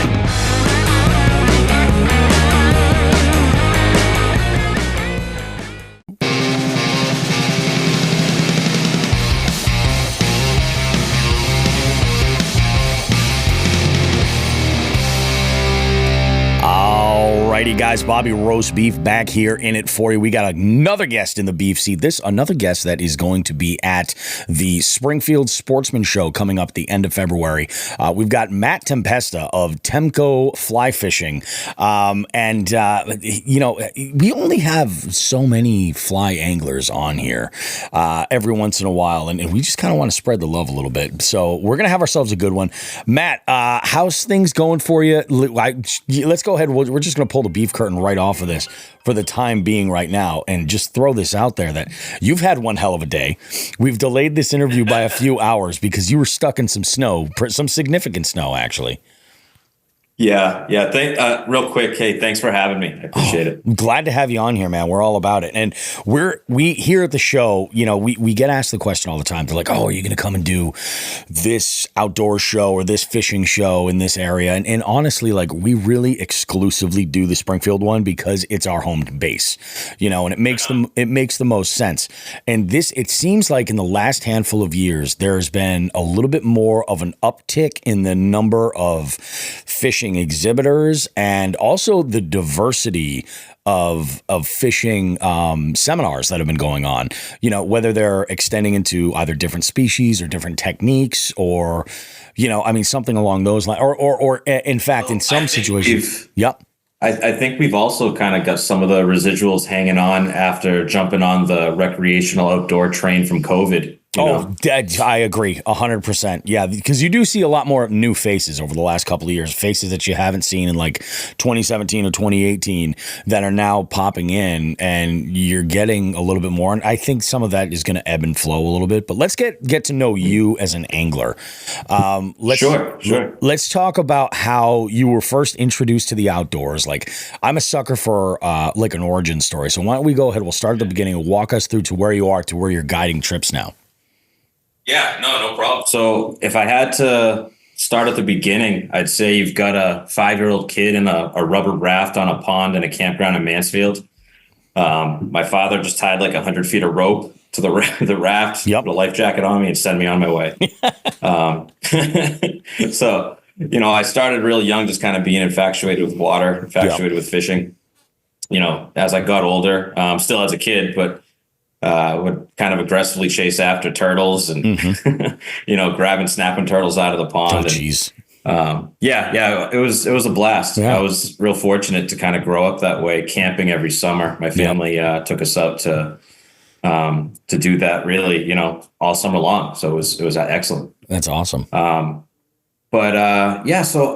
I did didn't really get into fly fishing, until a little bit later. I was really just a conventional gear guy. I went down the road into bait casters and stuff like that. But fly fishing sort of happened by accident. I was taking my my now oldest daughter, who's 12. I have three of them. I'll mention 12, 6, and 3. But my oldest, she was really young, and we're fishing for bass, just kind of wacky rigs and Gary worms, And Sure. This dude shows up with a little one-man pontoon.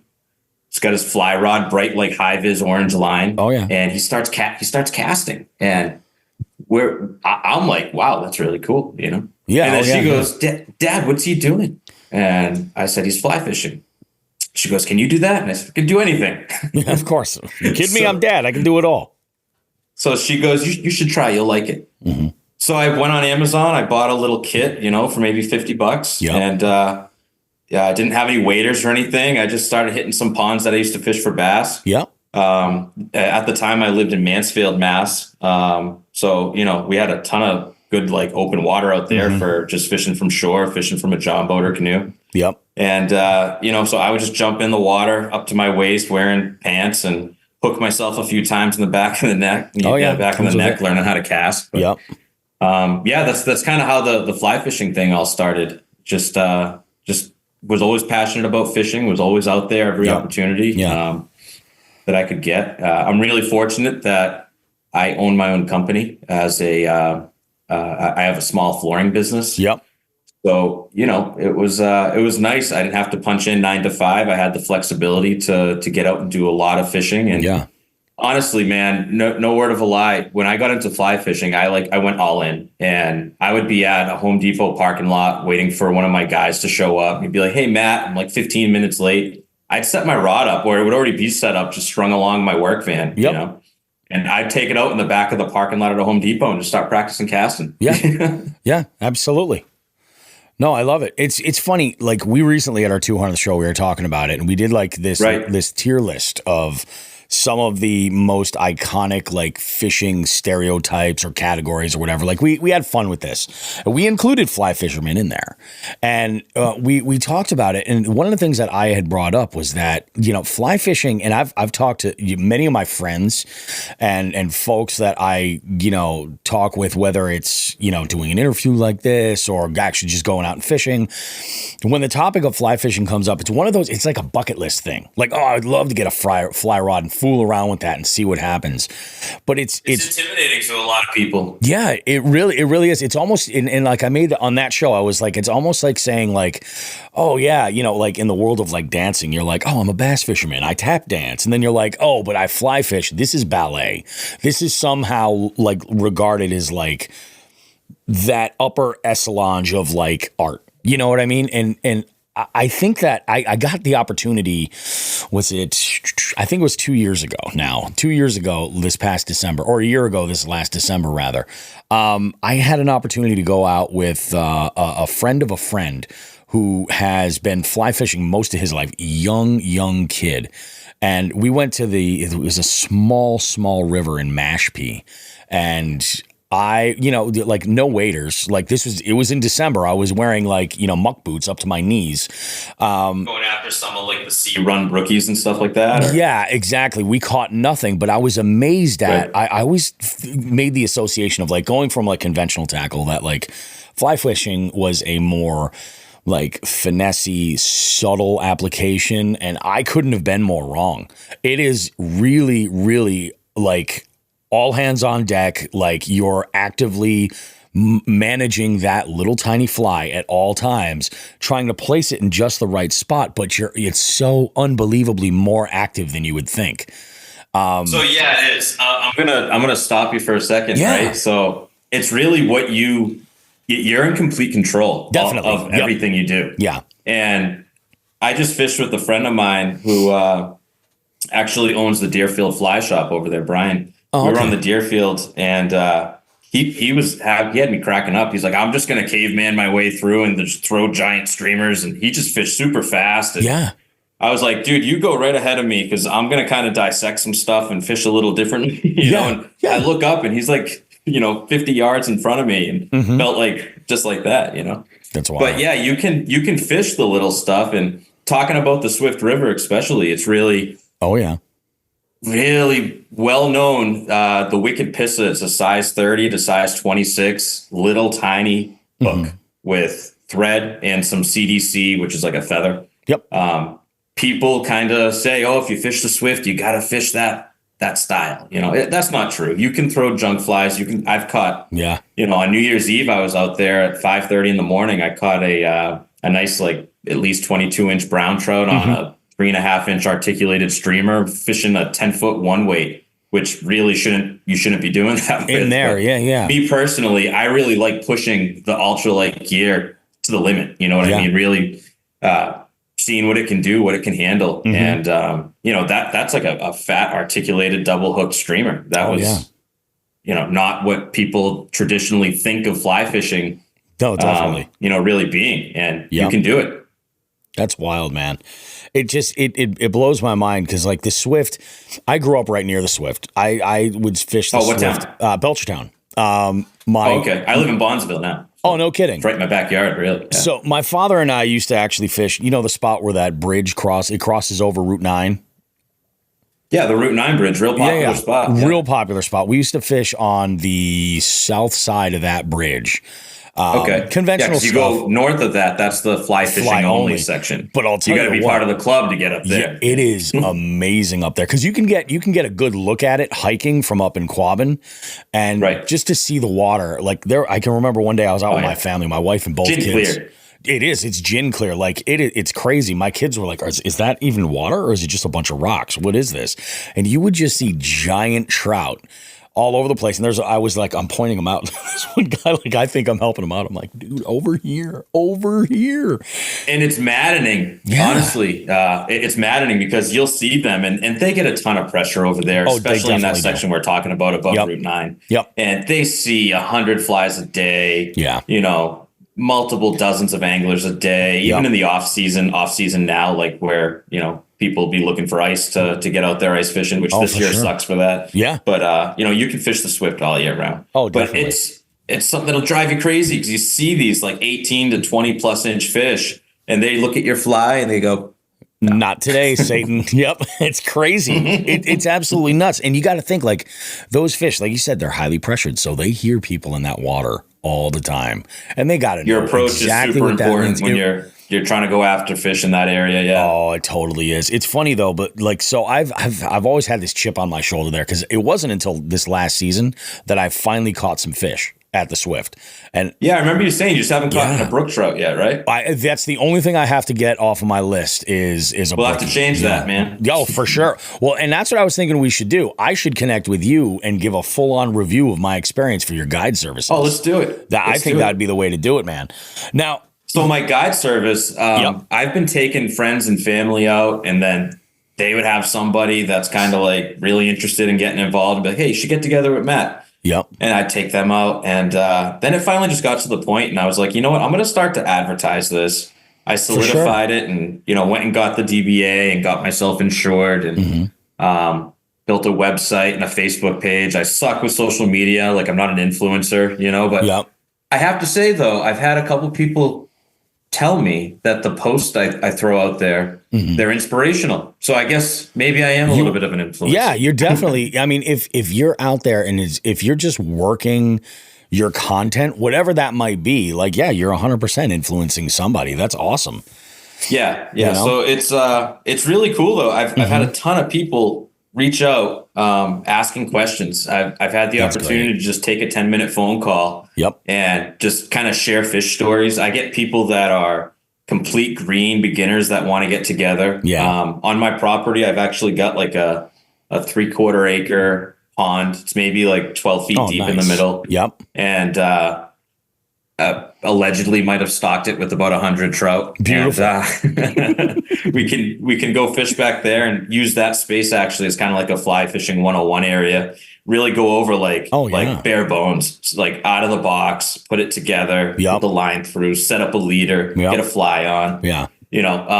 But doing a half day on the water with the beginner is excellent too, because we can do all that and then walk out I've got a section of the Swift, right? Yep. That I call the training grounds, and people that want to work on specific tactics, I can take them to this stretch of river, and we can spend a whole 4 hours just hanging out in this one stretch because learning, it has everything. Yep. You know what I'm saying? Yep. It has a nice tail out. It has back eddies. It's got seams and riffles. I mean, it's got everything.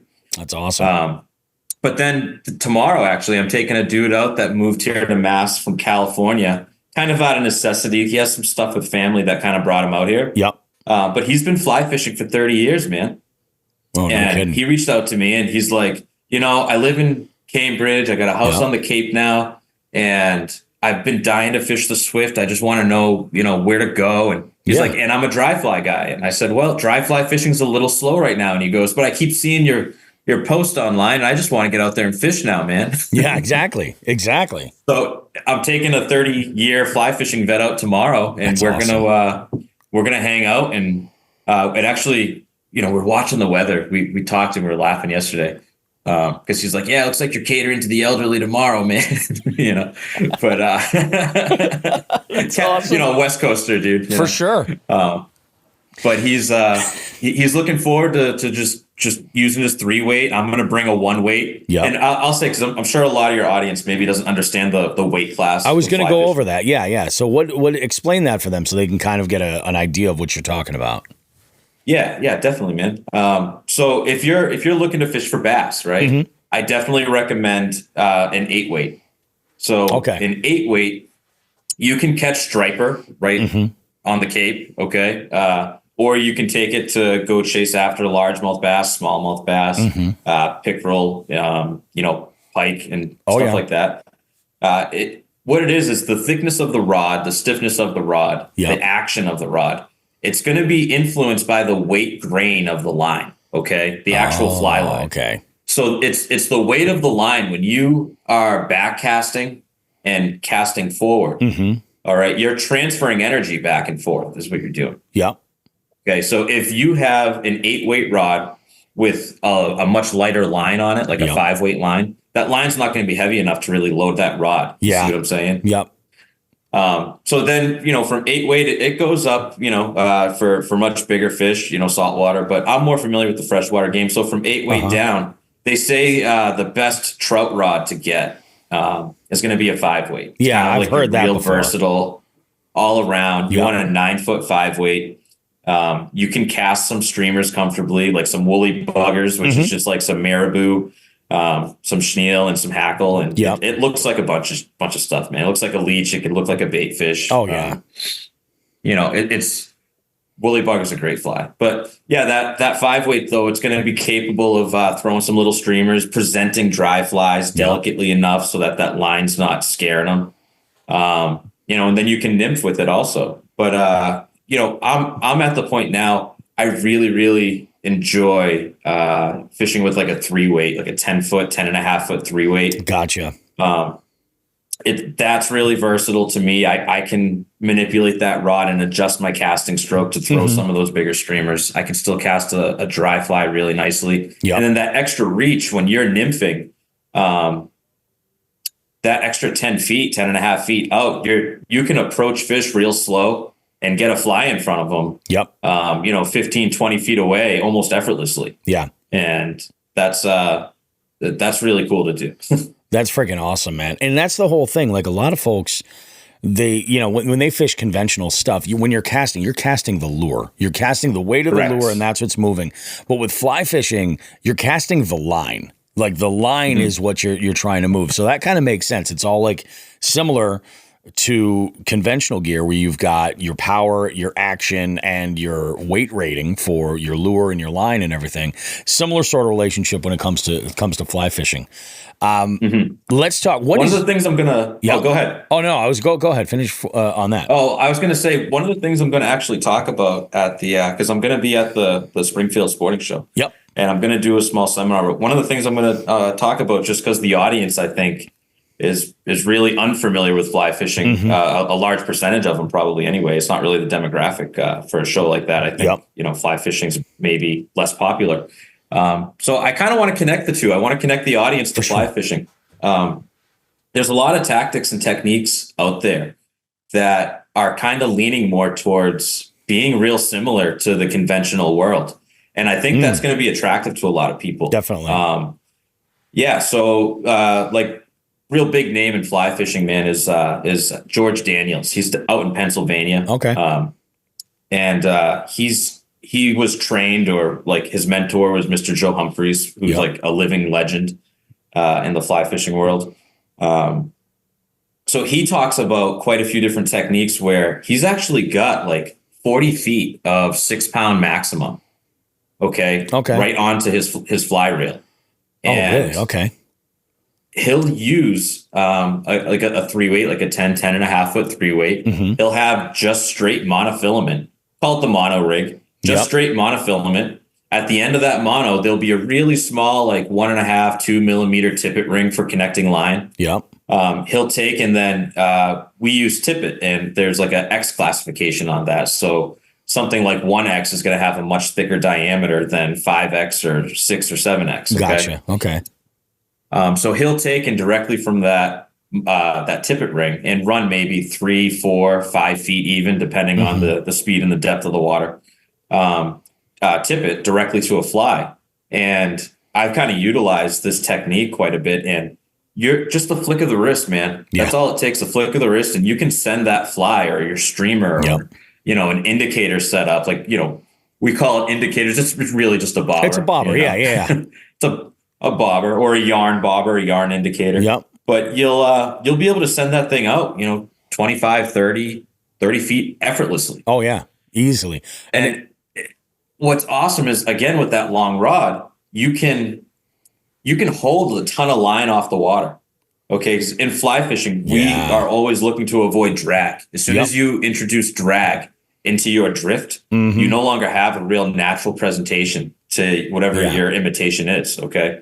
So being able to hold a lot of that line off, you can get a really, really nice drift. And if you're fishing a streamer, I mean, you can really instantly be in contact with your streamer and immediately start fishing it the second it hits the water. You know what I'm saying? You can strip line in. You can do a head flip and actually get the direction of that fly to change turn right over. Yeah. And then turn back over again.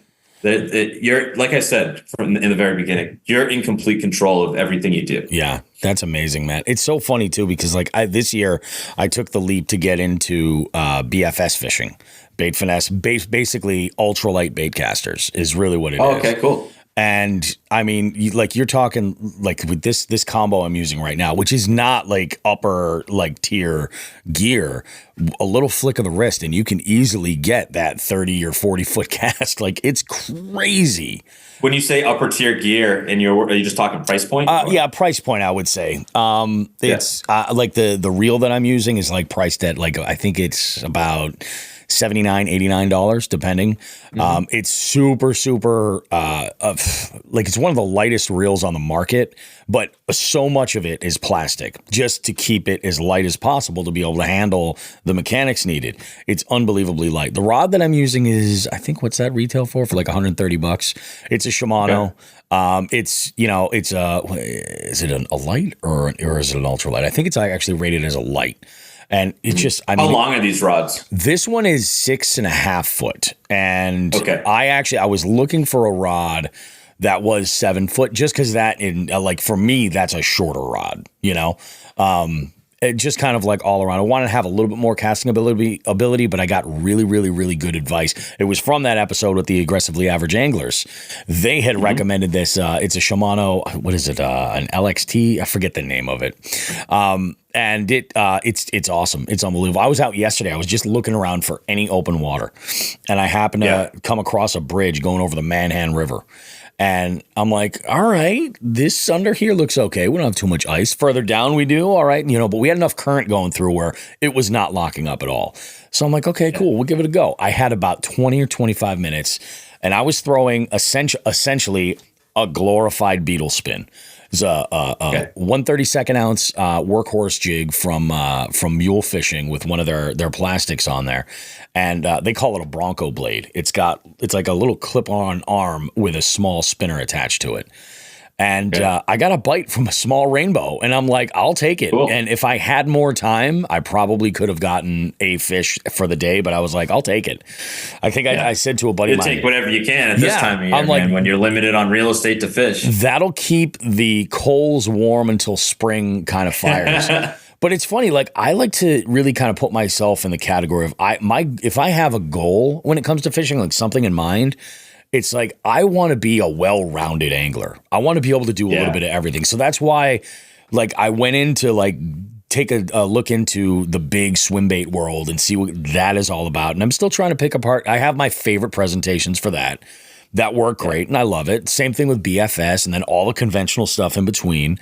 But fly fishing fits in there as well, you know. And well, that's kind of how I felt when I first discovered fly fishing, and it was kind of, it just clicked for me. But then the more I looked into it and started reading books and watching videos on YouTube, I'm like, this is like drinking through a fire hose. This is nuts. It's crazy.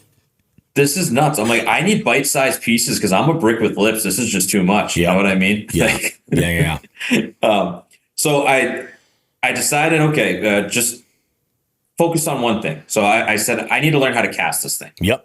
And just by a stroke of luck, I chose, I'm going to figure out how to cast dry flies.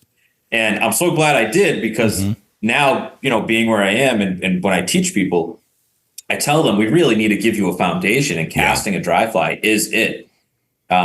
Getting those mechanics down, getting those fundamentals down, open the door to be able to do all this other stuff like I was just talking about. Oh, you know? Because it's not just lobbing weight around. You're not just using a long fly rod with a mono rig and all of a sudden you're like conventional gear fishing. Like there's still casting fundamentals that are there. Like keeping your elbow down, you still can cast and have like a smooth acceleration to an abrupt stop from one point to another point. Yeah. And that's really what transfers that energy and allows the fly to go out. Yep. You know, so all that's still there. It's, you know, like Euro nymphing got really popular, European nymphing, Czech nymphing, Spanish nymphing, whatever. Really the difference between them are, you know, arguably like really small, but like your leader systems are different. Like in European nymphing, the only form of weight is going to be weight built into the fly, whether it's like a brass or a copper bead or like lead or, you know, lead alternative wraps around the hook shank. You know, but again, like you're in charge. I don't look at anything being something that has to limit me. Oh, of course not. Yeah. I'm not competition fishing. There's no rules. I'm going to do whatever I want. Yeah. Like I was just at the Swift a week and a half, maybe 2 weeks ago, and the spillway was actually coming over with all this rain we've got. Oh, yeah, absolutely. It was flowing that good. gets exciting, man. Yeah, it does. We get salmon that come over the spillway. Yep. We'll end up getting like smallmouth bass will make their way over. Oh, yeah. You know, other big old rainbows that have been living in the Quabbin, where they've got a ton of room to grow big. Will make their way over. The forage and everything. And so I went, and if you've ever walked over there by the Swift, if you see that spillway, it's like really, really steep that leads down. Crazy steep. Yeah. Crazy steep. So here I am, there's snow on the bank, and I'm like, you know, hiking down. Yep. Like, shimmying my way down, man. Risk it for the biscuit. Yep. Dude, that's it, man. You know, the tug is the drug. I need my fix. It's 100% true. I went over, and right where that spillway's coming in, there's like this nice pool. And I look, and dude, there's like these 22-inch rainbows, browns just hanging out there. Oh, man. And I'm like, dude, I'm literally posting up here until I figure out how to catch these guys. Oh, for sure. So I threw everything at them. I started with streamers. I started throwing some nymphs. The water was kind of too fast, and I was in a really awkward spot. I really couldn't like do any dry fly fishing. Yeah. And then finally I was like, you know what? I'm going to start drop shotting. And as soon as I did that, I started catching fish. No kidding. So I took, and with this system, I'm fishing now with, what did I have that day? I think I had my 4-weight. I had a mono rig hooked up. So this mono rig, I actually learned about this with some guys named Trout Bitten out of Pennsylvania. Okay. They're fantastic. They have a podcast. I think they just hit like 1 million, you know, people checking them out. Oh, no shit. Nice. But yeah, I highly recommend listening to them. I learned a ton from those guys. But anyway, so I'm running about 30 feet of 20-pound Maxima. Yep. Okay. And then from that, I have a sighter built in. So that's just like, maybe 18 to 20 inches of 10-pound red amnesia. Okay. With like some another like 12 inches of green amnesia, and then gold stern, and then a tippet ring. And then that acts as like my indicator now. You know what I mean? Oh, I see what you're saying. Yep. So that's the leader I was fishing. But anyway, this time I take a nice big old bobber, just a foam. What the hell do you call them? Just it has a little grommet on it. You that screw little it down. slip. Yeah. Tight lock. Yes. Airlock. It's That's an airlock indicator. Yep. Yeah. Totally skipped my mind for a minute. So I had that, and then at the bottom, I cut right off of some hooks, like a 1/8 lead ball. So I've got like 4.5 feet, that lead ball at the bottom. Yep. I tied 2 little droppers with like size 20 nymphs, real tiny nymphs on there, and they started hitting. Really? So that was the ticket. Yeah, it took me like 30 minutes. I threw everything at him. I started doing that, and I pulled like 3 or 4 of them in. I'm like, all right, I cracked the code. I can leave now. Isn't that the best feeling when you like take and you use your own mind to engineer some? I mean, in some situations, like it is true redneckery that pulls it together. You know what I mean? It really is. You're just like, holy shit, that worked. Oh man, Redneck engineering activate. Hell yeah, dude, that's freaking nuts, man. Let's talk now. Do you have a favorite species to target? Or let's say this, if it's easier, what's your like top 3 or top 5 favorite species to target? So brown trout, brook trout, rainbow trout. Once in a while, you get a tiger. Oh yeah, occasionally. Those are pretty cool. And then going after salmon. So that I would say if it was a year-round thing, I would just chase after those guys all the time. Oh yeah. But really got to kind of wait for the right conditions, wait for the spawn. Yeah. That fluctuates. So like you can fish the Stillwater River, the Quinnipiac River over by Wachusett. Yep. They'll come up. There's a section where they come right up, and I think it leads right to like 190, and then it goes above a little ways where it's all wadeable water. Obviously, you want to be careful of the reds, not step on them and destroy them. But the population of those little salmon par is pretty large, man. So that tells me that they're healthy and they're thriving. Yeah, exactly. But they're a ton of fun to fish for. It's an amazing fight, like super aggressive, like 22-inch salmon is just gonna really make your day. Yeah, it's a good fight. But there's also some real nice small water. I'll tell you a funny story. I was with my wife, Brittany, and we go just for a walk. I have a little tenkara rod, which a tenkara rod, it's like a Japanese version of a fly rod. There's no reel. It's telescopic. There's a little thing called a Lillian at the end, and you use a like a Kevlar braided line which has that tippet ring, and you tie the tippet to the end of that. Yep. So I see this nice little spot we found, and I'm like, babe, I'm gonna throw a line in. I'll probably catch like a brook trout if I'm lucky. I think it's like November 2 years ago. So I threw a little egg pattern on, figuring this time of year they're seeing eggs after the spawn, and that might get a strike. So I hook up right away, like first or second cast. I hook up right away. Oh, no kidding. And the rod just bends like super aggressively, and I'm like, that was not a brookie. That was not a brookie. Okay. So I tie on another egg, I cast again, and I get to see the fish, dude. It's like, dude, maybe 8 feet across is the little brook that I'm standing on a rock at right now, right? And it's a salmon that came out of Quabbin Reservoir. No shit. Yeah. That's freaking dynamite. Sitting there fishing, it's a salmon. Granted, totally illegal. I found out later. You can't fish there that time of year. I had no idea. You look at the map and everything; it shows you the shoreline fishing. Doesn't say anything about the tribs that are dumping in. Of course. But I found out later, like, you're not supposed to be there. So I won't do that again in the off season. That's crazy. But yeah, dude. If I could do that all year, I would. But no, I love fishing for browns. I think that's just kind of a ton of fun to hook up to, especially because the wild population of the brown, especially like out in the deer field, is just really growing. There's, I think Project Healing. No, I'm sorry, not Project Healing. Trout Unlimited just did quite a bit of research and trying to convince the state to like make it, make it a law that the companies, that the electric companies have to keep the levels at a certain, a certain depth or a certain CFS. Yep. That way it's going to protect the fish when they're spawning and everything. I don't know enough about it to speak super intelligently about it, but I know what was going on. No, that's good. That's real good. I love catching browns. I have found, it's funny, this year, the trout presentation that's been like, just, I've been killing it with, have really been like little tiny crappie jigs with like 2-inch swim baits. It's the craziest shit. I've cleaned house at the Swift, going out specifically just to harvest stalker rainbows because they're tasty. And I'm like, I go out and I'm like, I couldn't believe what some of these fish were hitting. And I was up at the what the hell's the name of the river that I'm thinking of? In the Berkshires, the Housatonic.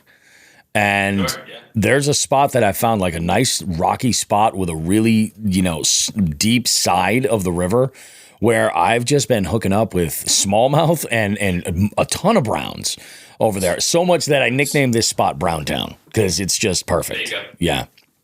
I absolutely love it, man. So I found those little gulp minnows work real good too. My oldest daughter, I took her out in a canoe, I think last October, kind of warm enough day to get out there. And she just had an ugly stick and 4 pound, maybe 6 pound mono on. Yep. And I just tied on a weighted jig hook and threw a little 2.5 inch gulp minnow on there. Might have been a 3 inch, but the 2.5, 3 inch gulp minnows, dude, they slay fish over there. Oh yeah. They crazy. Absolutely do. They slay fish on the Swift. The trout just go nuts over them. It's wild. Now, do you do any competitive fishing at all or just strictly recreational? No competitive fishing. To me, fishing is medicine, I agree. And it's a way of life now. I mean, it consumes a huge chunk of my life, my family, my 3 daughters and my wife, even when, weekends in the summertime or springtime. Yeah. We'll go to the Swift River. My daughters love rolling rocks over and like learning how to identify different aquatic insects. Oh yeah. Just going fishing, hanging out. We like to like go out and hunt waterfalls and have a picnic over there. And we're always by the water out in the woods.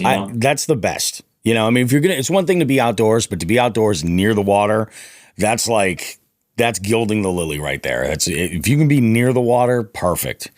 It's great. I had the opportunity. I'm actually I'm a veteran, so I served like 14 and a half years in the infantry. Yep. And the last about 2 years or so, I've been kind of like an instructor over at Westover. Oh, okay. So my job now is super cool. It's like really flexible on what I do. I either work with kids that are just enlisting and it's like their first drill with the National Guard, or I'll work with kids that just finished basic training and their job training, AIT, and kind of like be the face to welcome them back. Oh, or the kids that are in that lull between when they rose their right hand and their ship date for basic. 1 week in a month, we just kind of hold accountability of them and make sure they're administratively ready to go ship to basic. And we do some kind of like skill level 1 intro Army training with them, you know.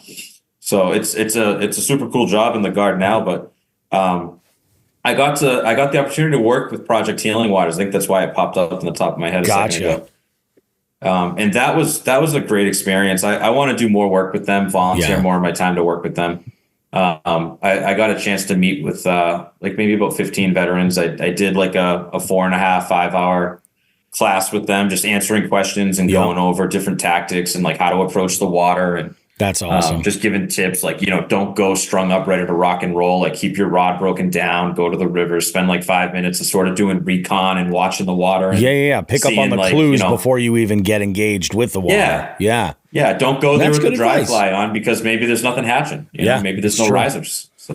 Yeah, it's definitely true. It's funny. I use something very similar when I take my kayak out because I've got pretty much my entire spectrum of rods I pretty much carry with me all the time. But when I'm going out for that day, especially like this will be really common when it's like my first time going to this body of water, maybe say for that season, I'll go in and I'm like, I'm not sure what the water clarity is. Like, what are the levels at? What's going on here? Even the temperature, things like that.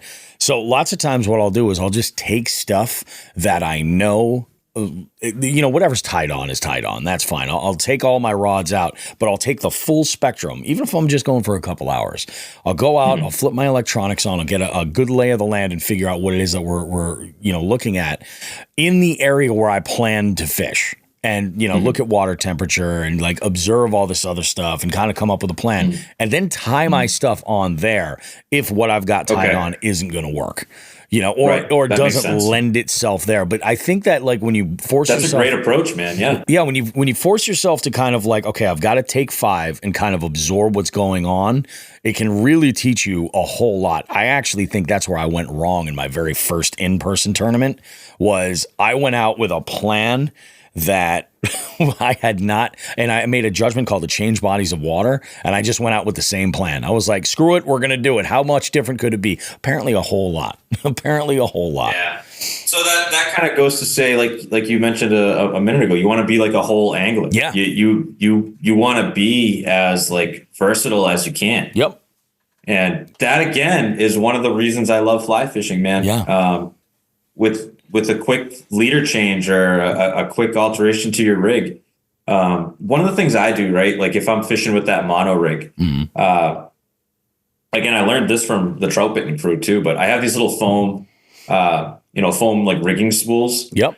Yeah. They're maybe like 1.5 inch in diameter. And I'll just keep maybe like 3.5 to 4 feet of different size tippets. Yeah. With whatever fly makes sense with that tippet. You know what I'm saying? Oh, that's good. So it's almost like pre-rigged.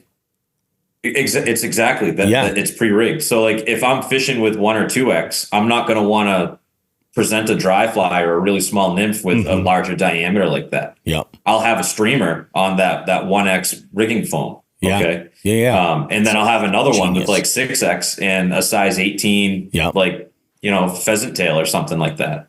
Gotcha. And that way, if I'm out there and things change rapidly, which they do often, I can rapidly switch up so that I can effectively start fishing with a different approach. That's freaking awesome, man. That's genius. That's like super organized, like really well thought out. Damn, that's good. Well, that's kind of like the stuff I enjoy teaching. You know what I mean? Like when I have people come to me that are experienced anglers, they'll tell me like, Matt, I really want to work on my streamer game. I really want to work on my nymphing game. That's got to be helpful. And like to know what you want to focus on and have that knowledge versus because it's got to be a different experience. Absolutely. If you're taking somebody who's completely green and saying, I want to learn about fly fishing. You're talking about the book is closed right there and there's all that knowledge. But if somebody comes in and says, hey, these are the chapters that I kind of want to work on, that's got to help you dial it in. Exactly. Yeah. Yeah. So that's why like when someone wants to book a trip with me, I'm always going to I'm not just going to plug them in the calendar and be like, see you on the 12th. Yeah. We're going to have a couple conversations. We're going to talk about what we're going to do, where we're fishing, what species we're targeting, which I really only target trout. Yeah. Or salmon, given the season. Yep. But if somebody wants to target just brook trout, we're going to approach the river a little differently and use flies that I know are going to produce brook trout. Yeah. Yeah, that's the way to do it. No, I love it, man. I bring up the multi-species because one of the things we do that's interesting here on the show is we do a nationwide multi-species scavenger hunt style series. That's cool. Yeah, so this is wild. We have over 20 different species that we have on the list, and the vast majority of them are in the bulk of the U.S.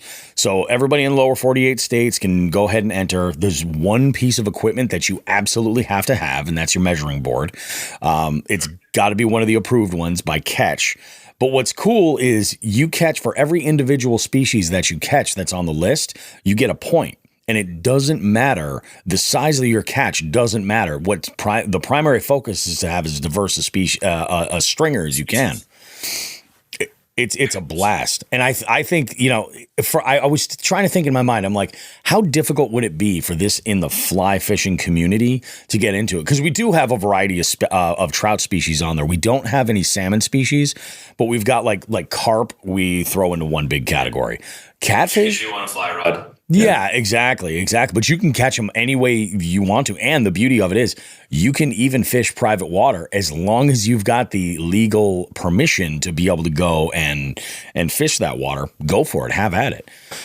So that's what When I you was. say the most versatile stringer, are you talking about in an outing or just like collectively as you go through this? In a month. So every In month, a month, okay. yeah, every month is a brand new hunt. So I see what you're saying. we start in April. So you've got, 30, 31 days where you can play around and see how well you can do for different species. And for like someone in your position that literally like fishing is a part of your business, this is great. You're out with somebody. Oh, you catch a tiger. Cool. That's a separate point. You lay into a pickerel as some bycatch. And even for those competitive anglers, if you're a bass fisherman, you're out on your boat or in your kayak or something, and you hook into, a pike, that still counts for something. You can enter it in this tournament. So it's a good counterpart to other tournaments. It's just slick. And I was wondering like how that would work for fly anglers. Cause I know obviously wading is a big part of fly fishing. Like I would say in my estimation, I think the majority of fly anglers are wading when they're out there doing it. Some of them are in rafts and stuff. Wading makes it, I think walk and wade fishing is more attractive because you can recreate that on your own terms without even going and buy a boat. And you know what I mean? Yep. So like river fishing is probably attractive in that sense that it's maybe a little easier to approach. But I'll say this though, one thing I really want to do as time goes on and my guide business develops a little bit more, is get into more of the warm water species fishing. Oh yeah. Like I'm super interested in getting into like using my 6 and my 8 weight more and going after bass and going after largemouth and smallmouth and going after pike. I really want to get into pike fishing and learning about it a little more. I found out like there's a great bite window as you approach the winter time. So I think maybe next year I might try to find some opportunities to start going after pike. No, I think it's awesome. I think I could see like that's the beauty of it. You can fish however you want. I mean, you could go use live bait if you wanted. If you want to take a bucket of shiners and go fish, then go for it. But with size not really being a factor, unless we have to break a tie, it doesn't matter. Just go. All you got to do is catch as many species as possible. We like to throw. That's cool. So how do people sign up for that? Just through your website? No. So what we do is we do this all with an app called Fishing Chaos. Fishing Chaos is one of these like online tournament apps.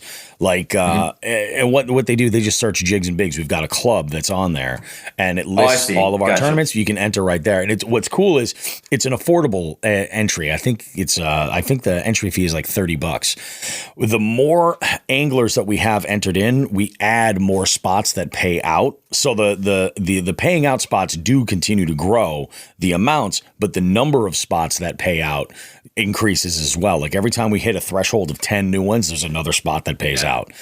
All right, gotcha. It's pretty slick, but the cool thing is that we have a really good. What are you talking about here? What's that? What kind of winnings are you talking? Like, can I retire if I win? Or no, nothing like that. Nothing like that. I mean, you'll probably win like a couple $100 maybe on some of our busier. Hey, that's still cool. Winning a couple $100 fishing, man. Dude, I won $40 twice this year, and I was like, I'm going to Disneyland, bitch. I was so excited. I was like, I'm actually in the black as far as this is concerned. Not if I look at my tackle expenses and stuff, but otherwise, as far as the entry fee is concerned, I'm in the black for this one. And don't zoom out and look at the whole year. And this is we won't talk about what you spend on tackle and gear because I'm sure your number's just as ugly as my number. Gas to get there, fried chicken at the gas station. Don't count any of that. But this is like the only competitive angling that I do. And it's that's cool. It's just because it's so interesting to me and it keeps you on your toes. Like there is nothing as rewarding as getting that panicked feedback from hardened bass like kayak anglers that are like, dude, if I don't get a freaking if I can't find an 8-inch rock bass, I'm selling all my shit. Like, because it's an 8-inch minimum for everything but panfish. Panfish for our 6. I think you would love it. Really do. Yeah, it sounds like fun. And the thing is, too, is you're saying you have a month, right? So that takes away a lot of the pressure also. It does. It does. Mean, if you have an hour window to get out and cast a line, wet a line, fish from the bank even, you don't have time to throw your waders on. That's exactly it. hey, you still have an hour of opportunity to get on the board, get a new species on the board. And that's I think is one of the most amazing things. Now, actually, this kind of moves into this other segment. Like we were talking, well, wading and walking in the water is typically the most attractive. Have you fly fished out of a kayak before?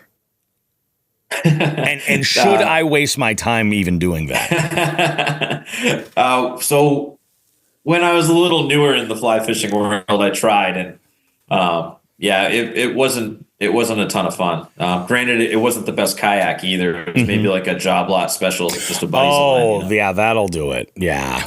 I mean, I got back problems. I'm already uncomfortable sitting in a boat. That. No. I've done it out of a canoe. That's even super uncomfortable. Yeah. Like if you're going to be out of a boat, you want to be standing up, and unless you're in like a real drift boat or something where they just you're have seated like in that the position. frame, and they got the setup to be sitting up high, and you've got kind of good back support. That's kind of how my kayak is. I like to call my kayak a bass boat for one. Because I'll launch it at the boat launch for the Swift and go up until I get to that first tree that's across. And I'm like, well, actually, the first time I did this, if I were to do this in the summer, I'd get out of my boat and pull the kayak over. Like I actually, this year, I probably will go farther upriver than I ever have before. But I only got into the Swift this year, I think in like end of September. So that water, which is cold already, it was a little too cold for me to get in the water and lug my boat over. So I went up to that one laydown that's going across river where I couldn't get any further, and I just drifted down, and I was slaying them. It was out of this world. And it was just, I think, in my mind, because my kayak's a 13.5-foot boat. So it's a good size. It is a good size, and it's got lots of width. And I always kind of had played it off like, this is going to be way too big a boat for this amount of area I've got to play with. And I couldn't have been more wrong. Like, it worked out great. The next time I had gone out, I had just left the launch and drifted down south, further downriver. I didn't get down to the dam over there, but before it was so freaking windy. It was ridiculous. So I decided to come back the water really opens up over there. So if you got the wind, I mean, that's going to be tough. That was the kicker. But I saw a guy in a 17-foot Hobie out fishing, and I was like, okay, so maybe I'm not crazy. But I had been thinking about that. I was like, I wonder how this would lend itself to fly fishing. I've run into kayak fishers using a fly rod. Yeah. So are you familiar with Katie Lane? Yeah. Yeah, you can kayak all the way up all to the way Lane. down. Oh, really? Okay.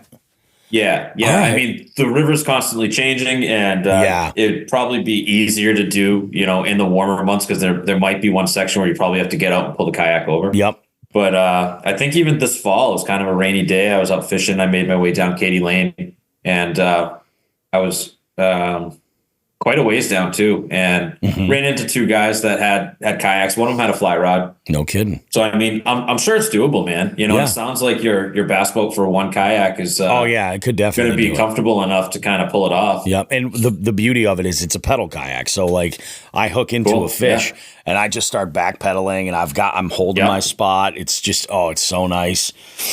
Yeah, I might mess around with that. It's not like Jaws. Like, I need a bigger boat. Like, things not pulling you away. I rarely ever say that. Although I've had this kayak in the ocean. A 13.5-foot kayak. Yeah, I won't do that again. I won't put this thing in the ocean again.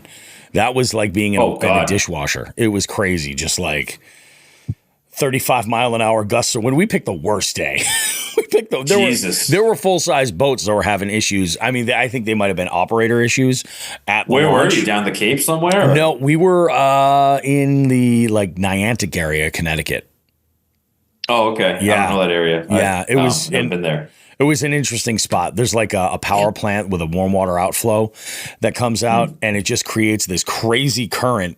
But I mean, the fishing's great there. So we went for it. And I'm like, all right, cool. I'm going to throw this giant swim bait. We'll see what happens. And you would just get these wreck boats that would come, cast two lines, and just take right off. But we had to fight our asses off to get out of here. It was nuts. I could see, ever go to Onset before? No. Onset's a little beach town attached to Wareham. It's like a little village of Wareham. Okay. I lived there back, 2010. There's a nice bay over there, Onset Bay. There's a place called Shell Point. Yep. There's a parking lot there. It's not huge, but it's mostly just people going there to either fish or hang out at the beach. That's awesome. But the bay's pretty chill. Might have fun over there. Yeah, I might have to check that out. Yeah, you should. That's another thing, folks. I've heard about, especially with the guy that kind of gave me that intro to fly fishing.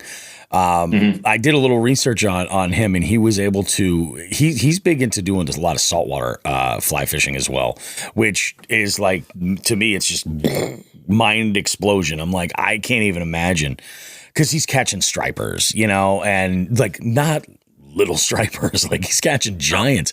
I can't believe I was down this. there this summer.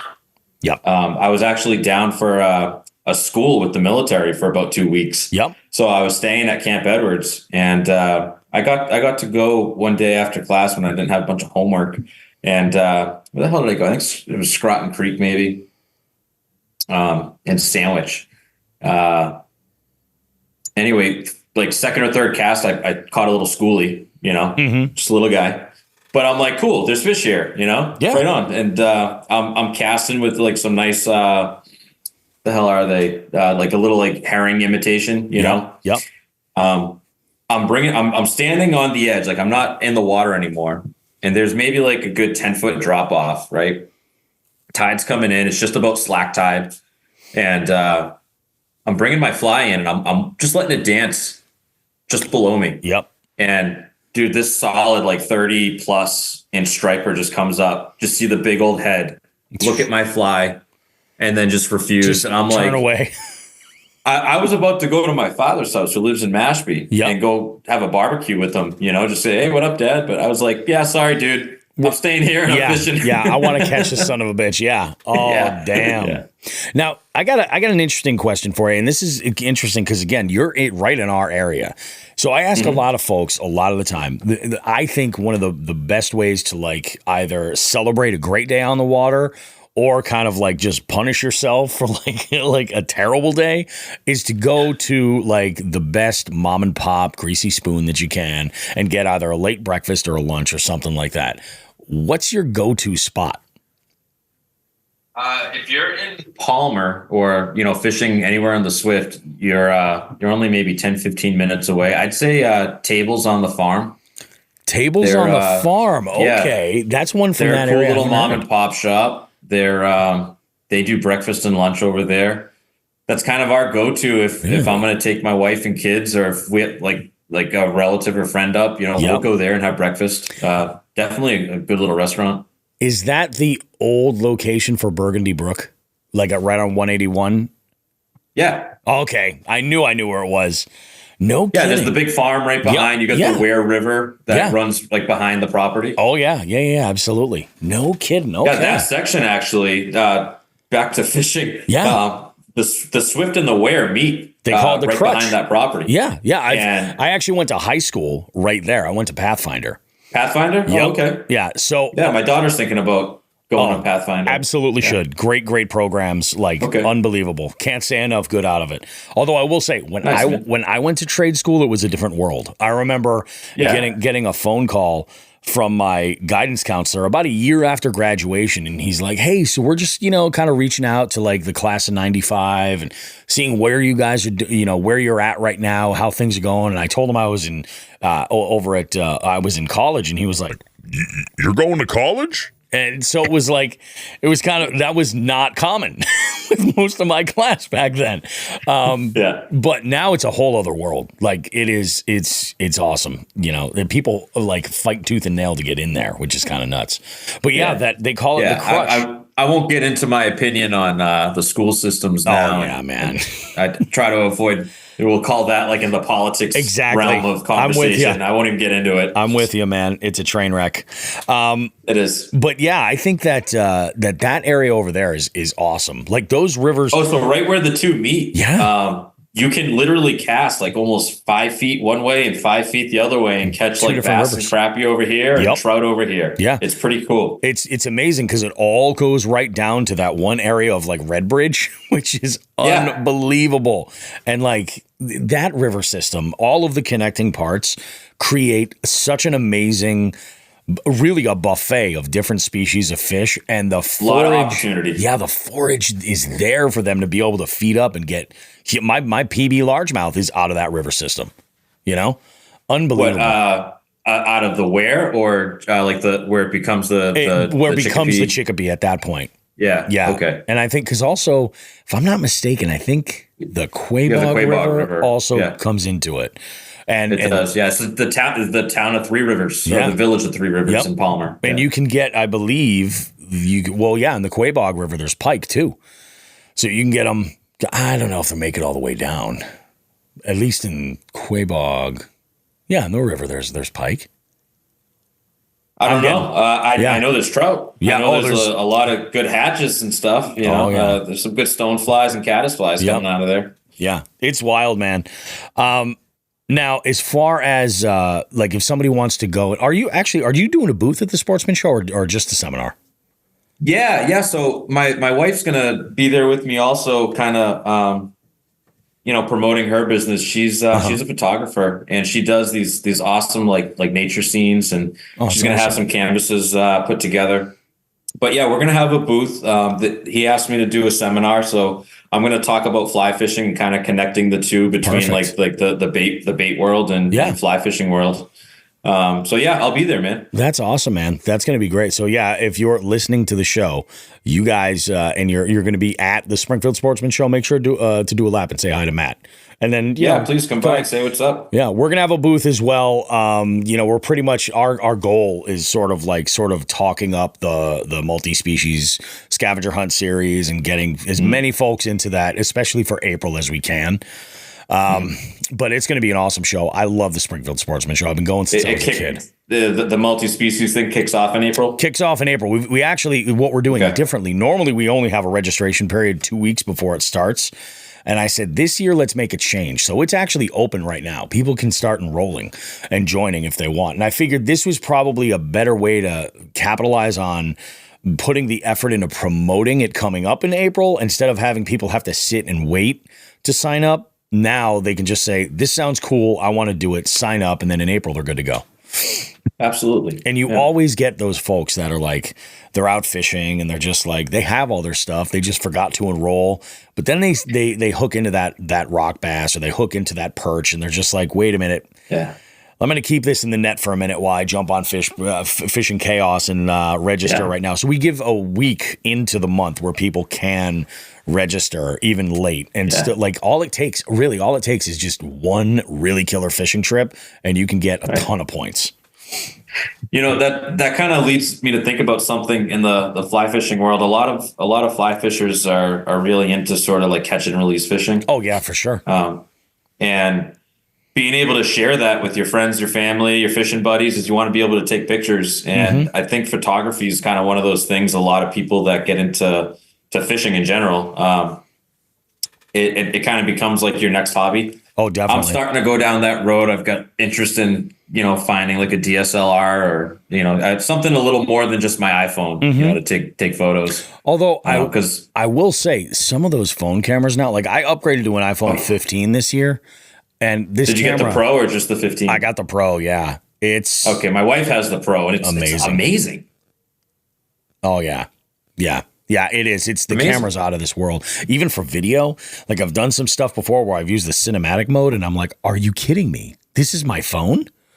And it's cool. It's unbelievable. So yeah, you're 100% right. Like in CPR tournaments, just in general, that is the wave of the future. You want to take and handle that fish as carefully as possible and release it back in the water, especially if they're big fish. You want to keep those genes in there. But CPR is catch picture release, catch photo release. Yeah, exactly. Yeah, that's the name of it all. The only thing you learned me something. That's the only thing that I was really curious with when it comes to fly fishing is, like, because so many people are out there waiting and they're carrying everything that they've got, a 26-inch, that's the smallest catch board that they make. Is that a piece of equipment that I could see a fly angler carrying along with them? I'm sure you could rig it to a pack pretty easily. I've rigged mine before. So a lot of does that board fold in half or anything like that? That one doesn't, and that's part of the reason. Maybe we need to make one, man. Might have an opportunity right there to market something. So they do make one that's a musky board that does fold. Yeah. It's like 40 something inches long, and it does fold, but it's got a steel. It's heavy. That's the problem. It's metal. Yeah. To do it with plastic is a little bit tougher, and that the reason why they try to get away from the folding boards is because what will happen is folks will take those boards and then they'll bend and they'll use them to cheat essentially. Because as the board bends, you took those back numbers and you squeeze them a little closer to the tail. Now all of a sudden that fish seems that much larger. So that's why they're like now. There's always someone in the mix. There always is. That's why catches become sort of that industry standard of like, yep, this is a real rigid board. Even the plastic board they make, which is really light. But I think it's possible that in fact, I think with the Catch Carbonite board, you could probably, it would be a great rig, make a float for it. So it floats right on the water. So you take your net, and you maybe wrap the ring of your net and the handle in foam so it floats. And then you just take your fish and rest it right on there. Snap your pick, slide it right off the board. I see what you're saying. Yeah, that could be pretty slick. A lot of the vests also kind of have like these little packs built into the back of them. Yeah. You know what I mean? Yep. Hold whatever, hold a rain jacket, hold lunch, It's not a bad idea. Yeah, I would love to see some, because last year we did have one angler, one of the months, I think it was July or August, exclusively bank fishing. Exclusively. Okay. And that was amazing because there are dudes that are out there that have nice rigs, like these beautiful boats. They're going out and they're like, yep, we're going to take this night. We're going to go out. We're going to catfish. That's what we're going to do. Cool. We got some catfish on the board. We're going to shift gears now and go fish for bass. Now we're going to go and fish trout stocked waters, or we're going to go and we're going to get points that way. Oh, we're going to fish for carp now. And they mix it up. But when you've got a guy that's out there, like I've got a rod, I've got a bag full of baits, and I've got my camera on my board, and he's bank fishing. Oh man, it's like a Cinderella story. It was so cool. And then I got to bump into the guy while I was fishing this one pond. I was on the water in my kayak and he goes by and he's like, "Hey, are you Bobby?" And I was like, "Yeah." He looks at me and he goes, "Roast beef?" I'm like, "Yeah, that's me." But I love it because anybody can fish pretty much any method that they want. It's pretty slick. Cool. So that's our goal for the Sportsman Show. It's going to be good stuff. Before we wrap up, Matt, I want you to share 2 stories with me.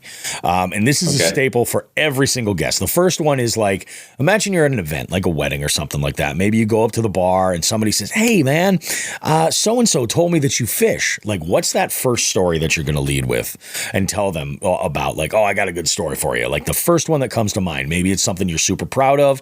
Maybe it's a PB. Maybe it's a story where like everything went wrong or you walked into like an absolute shit show and were able to save the day. Then the other story I want is the biggest sort of, and every angler's got those in spades. Oh yeah. Yeah, we do. So the first one, I think a lot of the time because I get asked about fly fishing and like, hey, is fly fishing hard? I guess I share the same story I shared with you is, how it just kind of happened by accident. Yeah. And, I just like instantly fell in love with casting and, once you feel everything turn over and you connect with a good cast, it's pretty cool. Yeah. But it's, just sort of how like it happened by accident because my daughter asked about it, but awesome. As far as, losing a fish, I had my brother. So the Swift has the Y pool, which is right there by the spillway, and then you got the bubbler arm where that's really like the main means of the Swift River below the Quabbin, just kind of pumping water out. So me and my brother are there. It's like middle of winter time. It's maybe like 5 years ago, something like that, and it's just me and him there. Morning. I got him fishing just like real easy with a bobber and like a worm 3 feet underneath it, just drifting. And I'm catching more fish than him. He's kind of novice, and I'm like, yeah, just keep going, dude. You'll get one. And then he hooks up to this huge fish. I see him fighting and hanging on and he snaps off. Right. But then it's like Jaws in the Y pool because the hook's still in and the bobber came off and this fish would go down and you see the bobber pop back up again. Yep. Oh yeah. So you see this thing just doing laps, right, around the Y pool. You just see this bobber keep popping by.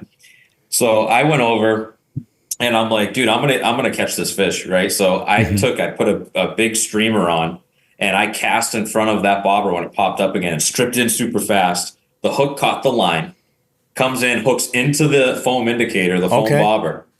This brown trout, like 20-inch brown, poof, jumps right through the surface of the river, man. Comes right up. He snaps off. I don't catch the fish, but I got his bobber back. There you go. Okay. It's something. It's something. Yeah. That's wild, man. We lost the brown collectively. You know, you gave it an effort. I actually had a situation like that. I wasn't able to hook up with any part of this chain of disaster, but I was at Congamond recently. I say recently. This must have been October at some point.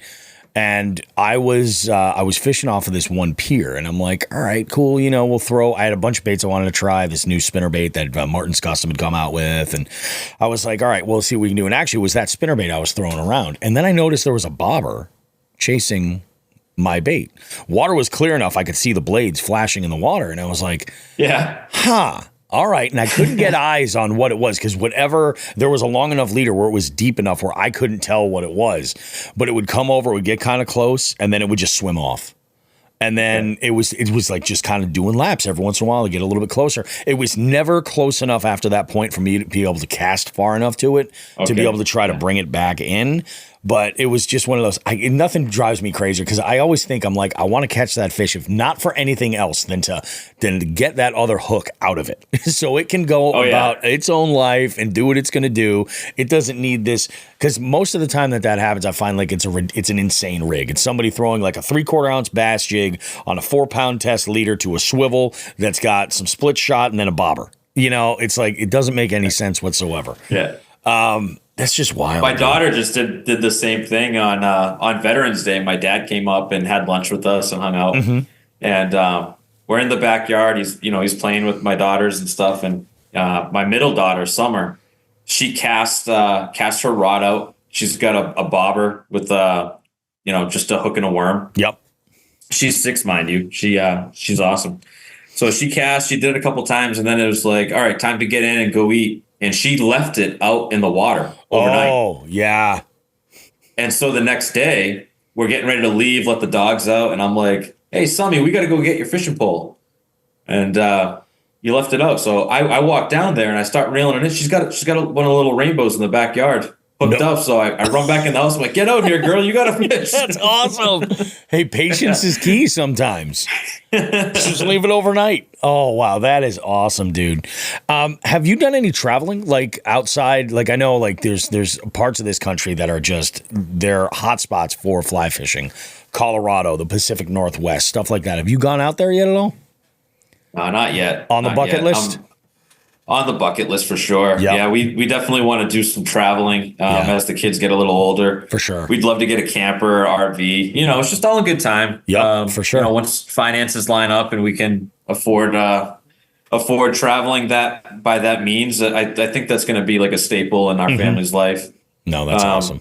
There is a school I want to go to that I really looking forward to the opportunity doing. It's the Sweetwater Guide School. That's out in Montana. Oh, really? Just kind of another feather in the cap kind of thing. If things line up for me to go out there, that'd be freaking awesome.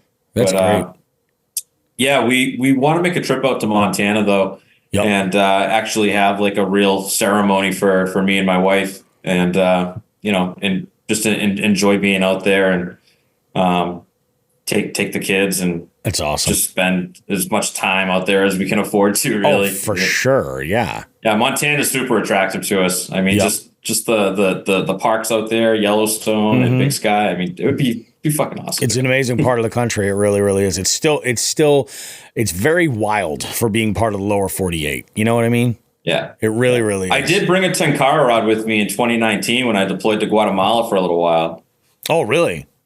Yeah, so nice. I got to cast a few times. I didn't catch anything, but we had an opportunity to be near a river. I cast for a little bit. I saw little bait fish chasing my fly around and stuff. Sometimes that's enough. No hookups. Yeah, exactly. You're like just being in another area that you're told. I feel like there's no other feeling like fishing new water. You know, last year I had the opportunity to go and fish Chickamauga with a guide that was suggested to us, and we had such a great time. Like the fishing, we didn't catch any like real quality. We got some pretty good numbers overall, but like the deck was stacked against us. The weather, we had a cold front come in with like crazy amounts of rain. It was something like 2 inches of rain in 45 minutes. It was ridiculous. There were tornado warnings. Like it was crazy. And then we go and fish the next day, and the water was just the water looked like Yoo-hoo. You know, it was all spun up. Yeah, so it was like coffee and 2 creams. They would bite anything as long as you hit them in the face with it. But it was cool, you know. I mean, I caught my first ever white bass. I've never caught a white bass before. I was like, oh, that's pretty slick. Cool. Check that species off my list. New PB, I suppose, you know. Yeah, another way to look at it. Yeah, good stuff, man. Do me a favor. Go ahead and let folks know where they can get more information about you and your guide services, all that stuff. Promote yourself a little bit. This is your opportunity.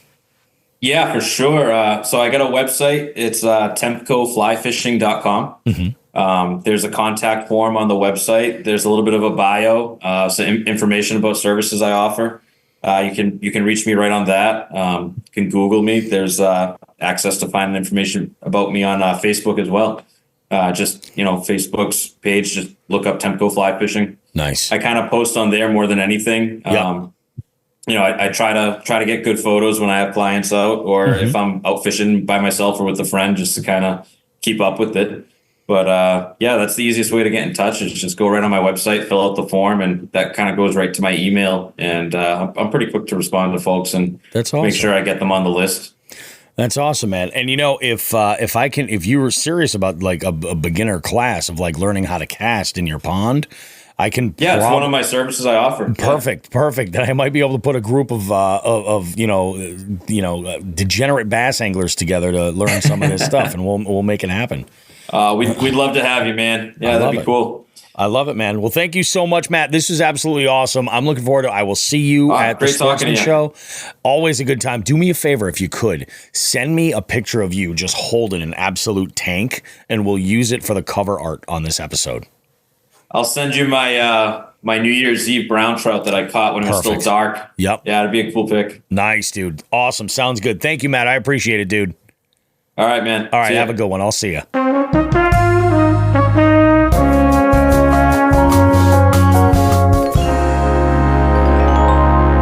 Alrighty, guys, that was an awesome interview with Matt. I'm really looking forward to getting out there and throwing around a fly rod a little bit and see what we can come up with.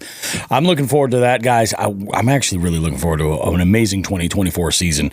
We are just creeping into Expo season. There's been posts everywhere about all of the expos going on. We've got a handful that are local to the Northeast that are pretty amazing that we're pretty stoked on. So that's coming up, but that's always a good sign because it means that the future fishing is close by. Again, you've probably already heard all this before, but we just kind of want to let you guys know we appreciate you.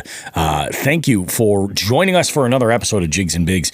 Man, this show never ceases to amaze me, to really kind of open my eyes to like such an amazing group, an amazing community of people that listen to this show and engage with us back and forth. So I want to say thank you for everything that you guys do.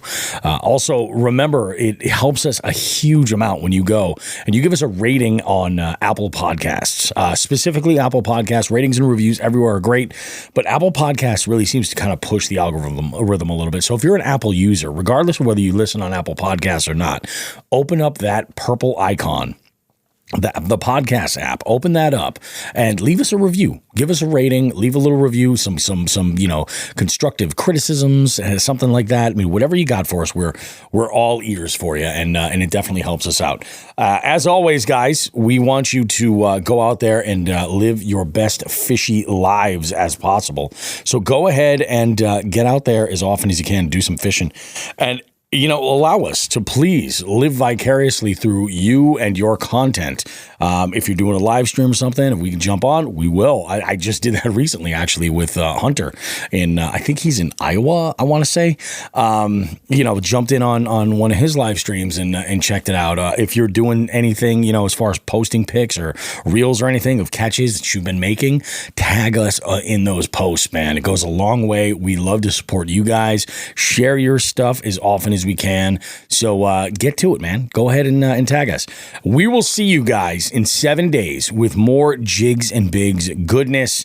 This next episode is actually going to feature some info about our experiences at the New England Fishing Expo. We're going to do a walkthrough there. At least I know I will. I'm pretty sure that Joe probably will as well. And, we're going to see a lot of friends there, talk to some folks. I'm going to bring some gear and maybe do a little bit of recording, put some content together. It's going to be a whole lot of fun. Thank you guys so much. Once again, cannot even remotely begin to let you guys understand wholly exactly what you mean to us, the Jigs and Bigs audience. You guys are something special, and we appreciate you.